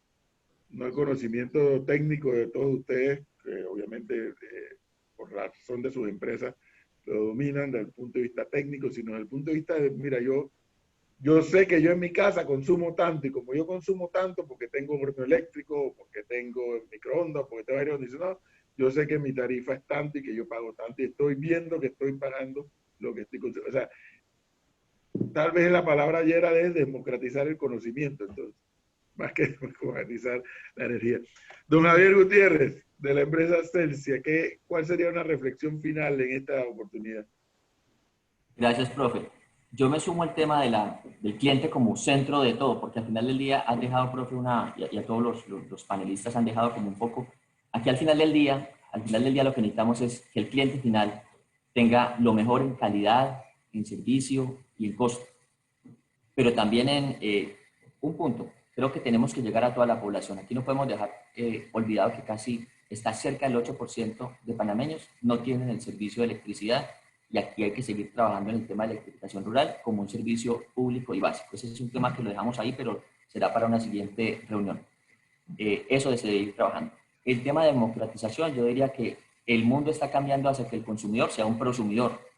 Y para que sea un prosumidor, que además sea un productor y pueda vender como ocurre en Australia, y que tenga una generación distribuida, pero si tiene excedente los pueda, digamos, compartir o vender con sus vecinos, necesitamos una legislación clara y moderna. Aquí hay un tema que se ha venido trabajando, que lo ha tratado de impulsar la Secretaría de Energía, la anterior y particularmente esta, que le está trabajando a través del plan energético hasta el 50. Y eso requiere modernizar, digamos, la regulación para que haya leyes y reglas claras de largo plazo. Esa es la función de la política estatal, para que nosotros los privados entremos, hagamos las inversiones y tengamos reglas claras de largo plazo y podamos invertir. Para poder tener esa transición, que también es un tema que me queda del foro, es la velocidad y la aceleración para que el cliente al final perciba en costos y en calidad del servicio, requerimos que haya una modernización de la ley. Para poder tener baterías, almacenamiento, generación distribuida, y en algún momento lo intentamos desde el Consejo Mundial de Energía, recuerdo con ese trabajo, tratamos de impulsar un tema de la generación distribuida, que es in situ, tener los paneles solares. Creo que todavía hay un camino por recorrer en cuanto a la regulación. En la medida que esa regulación sea moderna, como en otros países, y hay que hacer una referenciación, seguramente podemos nosotros los privados acelerar el proceso para que tengamos mejores, digamos, resultados en el cliente final, que es el foco final. Creo que al final del día, más allá de lo complejo que es el sistema, de que tengamos, a la gente no le podemos hablar en unos números ni en la complejidad, hay que llegar al cliente final. Y cuando lo prenda lo haya, que también creo que lo dijo Carlos en su momento, o no sé quién lo dijo, disculpen, lo importante es que la energía más costosa es la que no hay. Que cuando tú llegas a tu casa, se prenda. Ese es el primer punto. Segundo, que la tenga todo el mundo. Y tercero, que sea un costo eficiente, que digamos que sea competitivo. Ahí tenemos que seguir trabajando, por eso creo que desde parte del Estado sí tiene que haber una modernización en la Ley 6, hay que adecuarla, modernizarla para que podamos seguir invirtiendo y acelerando el proceso, para permitir que el cliente tenga lo mejor como producto en calidad y servicio en energía. Esa es mi reflexión, profe. Bien, gracias, Javier. Sebastián, de Naturgy, una reflexión final. El micrófono. Definitivamente, ¿no? El cliente, el centro del cliente va cada vez aprendiendo más sobre el uso. Creo que me parece bien el tema de la democratización y que vaya entrando en su ADN. Pero creo que está calando bastante lo de la eficiencia energética. Antes era más difícil ver ese tipo de cosas, le costaba a las personas, a los clientes, evolucionar hacia equipos eficientes. Yo creo que ya eso en Panamá ya pasó la historia, ya ves que la gente, los clientes lo asumen, se nota también el comportamiento y los hábitos de consumo.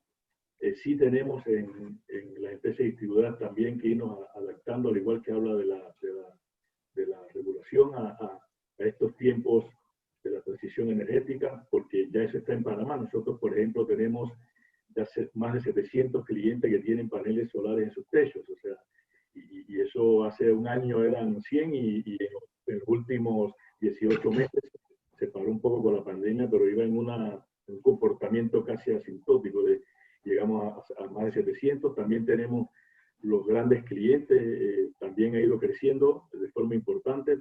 Tenemos más de 300 ya clientes, de eso que usted comentaba, que pasa en Alemania, que pueden ir directamente al generador a comprar su energía, ¿no? Tomando en cuenta lo que bien explicó Esteban del tema de la transmisión y la distribución, que son monopolios naturales, no en Panamá, a nivel mundial. O sea, ya eso está pasando en Panamá, no va a parar. Estamos con el tema también en las mesas de trabajo de la movilidad eléctrica, que es lo que viene, esperando que en algún momento ya se tendrá disponibilidad del tema de la batería, que va a crear un antes y un después definitivamente, pero va a venir muy pronto y bueno, y las empresas prepararnos y cada vez hacer las inversiones o las modernizaciones que haya que hacer en la red para que esté preparada para esa transición. Sí, parece que por ahí va la cosa.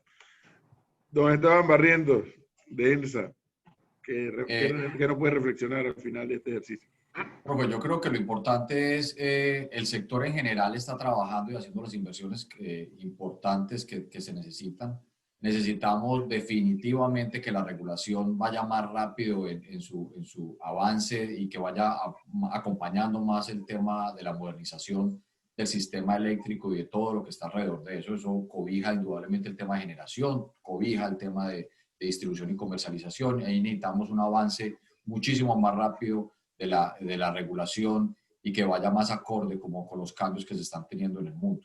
Lo importante, creo yo, es desde ENSA estamos trabajando muy fuerte para estar muy cercano a los clientes. Venimos teniendo productos y servicios para que la gente sienta que tiene y de verdad lo vea así, de que tiene el control. Lo que usted dice es cierto, que la gente tenga la posibilidad en una app rápidamente de entender y saber si está consumiendo y qué está consumiendo.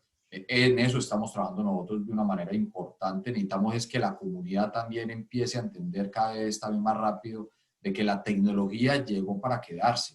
La pandemia nos ha demostrado eso y llegó también en el sector eléctrico, y el sector eléctrico también necesita hacer cambios desde el punto de vista tecnológico, y estos son, por ejemplo, temas como la medición inteligente, el tema donde que a nosotros nos permitan llegar a las comunidades y que el proceso de cambio de medición, que era lo que tú nos pedías ahorita, sea un tema que no genere tanto traumatismo. Hay otro tema que voy a hablar de él porque no lo he hablado otros mis compañeros y para no repetir, y es el tema de movilidad. Y usted lo preguntaba, profe, al principio en la introducción suya. Este país, nos estamos quedando atrás de la región.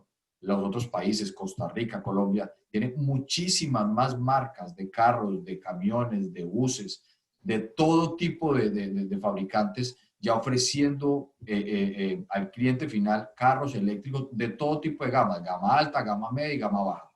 Acá nos quedamos cortos en eso. Y nosotros, yo creo que Panamá, por lo que representa Panamá en la región, no puede quedar en la cola de ese desarrollo. Nosotros necesitamos definitivamente en la región liderar el tema de movilidad eléctrica. Y necesitamos, y hacemos un llamado, la Secretaría de Energía ha venido activamente impulsando el tema de movilidad.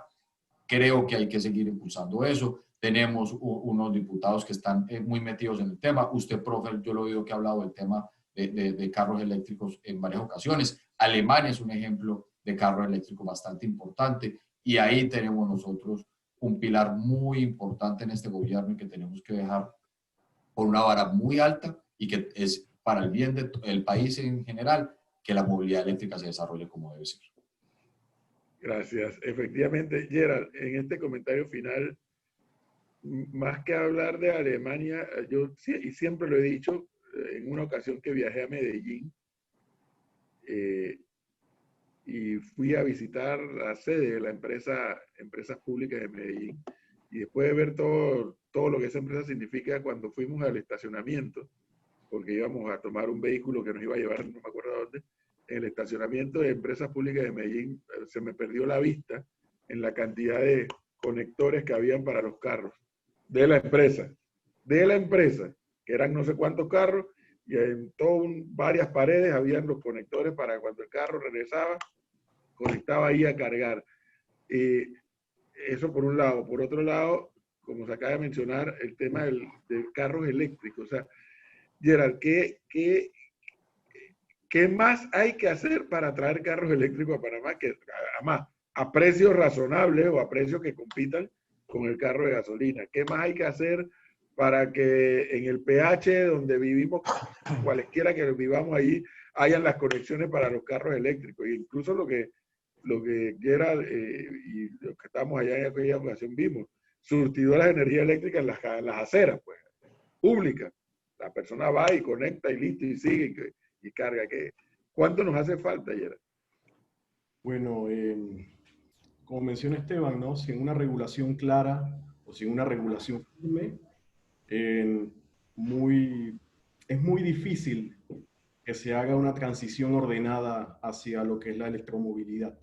¿Ok? Con el tema de la electromovilidad también, de manera, si se puede decir de anécdota, no solamente se restringe a los vehículos, a los autos, también hay barcos que simplemente llegan al puerto y se conectan al sistema eléctrico del país, ¿no? Entonces yo diría que el primer paso, como dice Esteban, coincido totalmente, la Secretaría ya está haciendo avances en esto, hay diputados que también lo están haciendo, pero para que hayan más marcas en el país, por ejemplo, nosotros que somos fabricantes en el tema solar, lo hacemos es porque sabemos de que hay una regulación clara para la energía solar fotovoltaica, y por eso nos establecimos aquí en Panamá para el tema como centro logístico para la región. O sea, hay que aprovecharse de eso también. Pero si no tenemos una regulación, las empresas no van a querer dar el siguiente paso. Y hay empresas interesadas, de seguro muchos las conocemos y no es que esté de manera comercial dándoles una pauta, pero por decirlo así, todo el mundo las conoce. Está Tesla, está BYD, está Siemens, empresas que están queriendo meterse al mercado, pero necesitan esa seguridad de que en realidad se puede dar un negocio para poder brindar ese servicio. Diría que por ahí va el primer asunto, porque es primero el huevo o la gallina, ¿no? O sea, primero colocamos electrolineras para después comprarme un auto eléctrico, o me compro un auto eléctrico, pero no hay electrolineras. $7,000, me acaba de decir un oyente que obviamente está escuchando el programa, dice, tengo un auto híbrido, se me dañó la batería y me cuesta $7,000 ponerla en Panamá. Eso, o sea, no puede ser, eso es un absurdo. Digo, no es un absurdo que le cueste 7,000, sino si tuviéramos las legislaciones claras, sí, no, a lo mejor no le costara 7,000. No, habría un centro de distribución, un taller, y fácilmente se hace la reparación. Eso es así, pero bueno. Bueno, eso comentábamos más temprano, el tema de la seguridad jurídica y todo lo demás, ¿no? Y la importancia de hacer leyes claras, así es, lo suficientemente claras, bien asesoradas, y luego la seguridad jurídica del cumplimiento de esas normas. Don Carlos Mosquera, sí, director de TESA, ¿cuál sería su reflexión final luego de este ejercicio de hoy? Yo tengo prácticamente 3 reflexiones finales.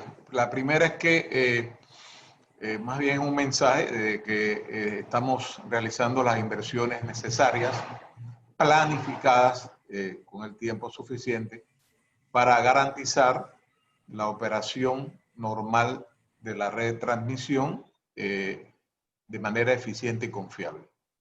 Eso incluye también el desarrollo del plan de mantenimiento preventivo para que pues, las estructuras se actualicen de forma tal de que puedan brindar un servicio óptimo. Ese es el primer mensaje. La segunda reflexión es que efectivamente, como se ha manifestado en esta conversación, hay que hacer algunos ajustes a la regulación de manera seria y responsable, y también yo añadiría de una manera consultada. O sea, todo el sector debe ser consultado. Ese ajuste a la regulación debe ser consultado a todos los sectores y deben ser oídos de forma tal de que nos vayamos ajustando al desarrollo de esa tecnología que ya está aquí en Panamá, que existe, y que entonces ese desarrollo de esa tecnología nos ayude a ser eficiente dentro de toda la cadena del sector eléctrico, que comienza con la generación y termina en el usuario final, porque parte de la cadena es el propio usuario final. Generación, transmisión, distribución, y termina en el usuario, que es el que prende el switch para que haya luz. Eso es lo más importante. Lo otro que se ha tocado aquí, que es de suma importancia, es la docencia. O sea, tanto el usuario como algunos elementos del sector, necesitan docencia. El usuario más que todo, ¿no? El usuario debe saber, como se ha manifestado aquí, lo que consume. No puede ser que cuando usted va al supermercado, usted sí tabula bien lo que está, usted va con su listita porque va presupuestado a lo que va a gastar. Pero en el término de energía, usted usa los electrodomésticos, usa el aire acondicionado, el refrigerador, el televisor de manera abierta y sin interés en cuánto se está consumiendo. Eso también hay que hacer un trabajo de docencia en el usuario. Y también hay que hacer un trabajo de docencia en las tecnologías. Aunque usted no lo crea, que hay mucha gente que todavía no cree que los paneles solares y la generación eólica produce energía y potencia. Entonces, eso es parte de las cosas que hay que trabajar, que tenemos que trabajar todos, pues los que estamos en este sector, de manera tal de que tanto el usuario, o sea, todos los elementos del sector eléctrico, tengamos la información, el conocimiento apropiado a los niveles que nos corresponde, de manera de que hagamos sinergia para hacer los cambios necesarios y lograr entonces eso que han mencionado como democracia energética, que más bien arranca con una democracia de término de mentalidad, ¿no? Si en Europa no hubiera habido la mentalidad que existe allá, no se hubiera desarrollado el sistema, ¿no? Entonces, tenemos que hacer algunos cambios y para que esos cambios se den, tenemos que asirnos a la herramienta de la docencia, de la explicación, de lo que es dejar claro en qué consiste el sistema, dejar claros los beneficios que tendría ahorrar energía, dejar claros los beneficios que tendría de usar la tecnología, por ejemplo, en la tecnología renovable. Ya se está desarrollando el tema de las baterías. Entonces, ya ahí, con ese conocimiento, vamos dando el giro que necesitamos para hacer esa transición energética, incluyendo el tema de la movilidad eléctrica. Es un tema que mucha gente no compra un carro eléctrico por lo que te acaba de decir, pues las piezas, lo que es el mantenimiento, es carísimo, eso hay que ver cómo se regula. Y lo otro es que no confían. No confiar significa no conocer las ventajas que nos traería tener un carro eléctrico. Entonces, tenemos que hacer un esfuerzo sobre este tema y mejorarlo. Todo lo que estamos en el sector tenemos que hacer un esfuerzo para que haya mejor docencia y mejor conocimiento de lo que estamos haciendo y de la tecnología con sus beneficios que nos traería, incluyendo mantener una tarifa consona y adecuada para la operación y la vida diaria en este país. Don Carlos Mosquera, de TESA, muchísimas gracias. Gracias a usted, profesor. Gracias a usted. Don Esteban Barriento de ENSA, muchas gracias. Este ha sido un tiempo muy valioso y todas las experiencias que nos ha compartido. Profe, muchas gracias a mis compañeros de panel y a toda la gente de Don Radio Esteban, Panamá. Gracias Esteban. Don Sebastián Pérez, de Naturgy, muchísimas gracias también por este tiempo. Gracias a usted, profesor, a la orden siempre. Saludos al resto. A Javier Gutiérrez de Celsia, muchísimas gracias también por este tiempo, por compartir las experiencias por parte de lo que es un generador. Muchas gracias. Gracias, profe, a todos los colegas y a la audiencia que siempre te la queremos mucho. A Flor un saludo especial. Que me dé los aguacates. Hemos puesto el solar, pero me dé los aguacates. Yo no me olvido. Don Gerald Carril, muchísimas gracias también por los aportes. Han sido muy valiosos, sobre todo con el tema de la democratización del tema. Gracias a ustedes por este espacio, gracias a los colegas y gracias a la audiencia. Gracias, muy amable. Estoy muy agradecido a todos por darnos este Gracias. Bueno, gracias a todos. 9:32 minutos, señor Pinky. Gracias. Hay que cortarle la electricidad porque no paga. Vamos al cambio y regresamos con Mundo Turismo porque hoy es jueves. Gracias.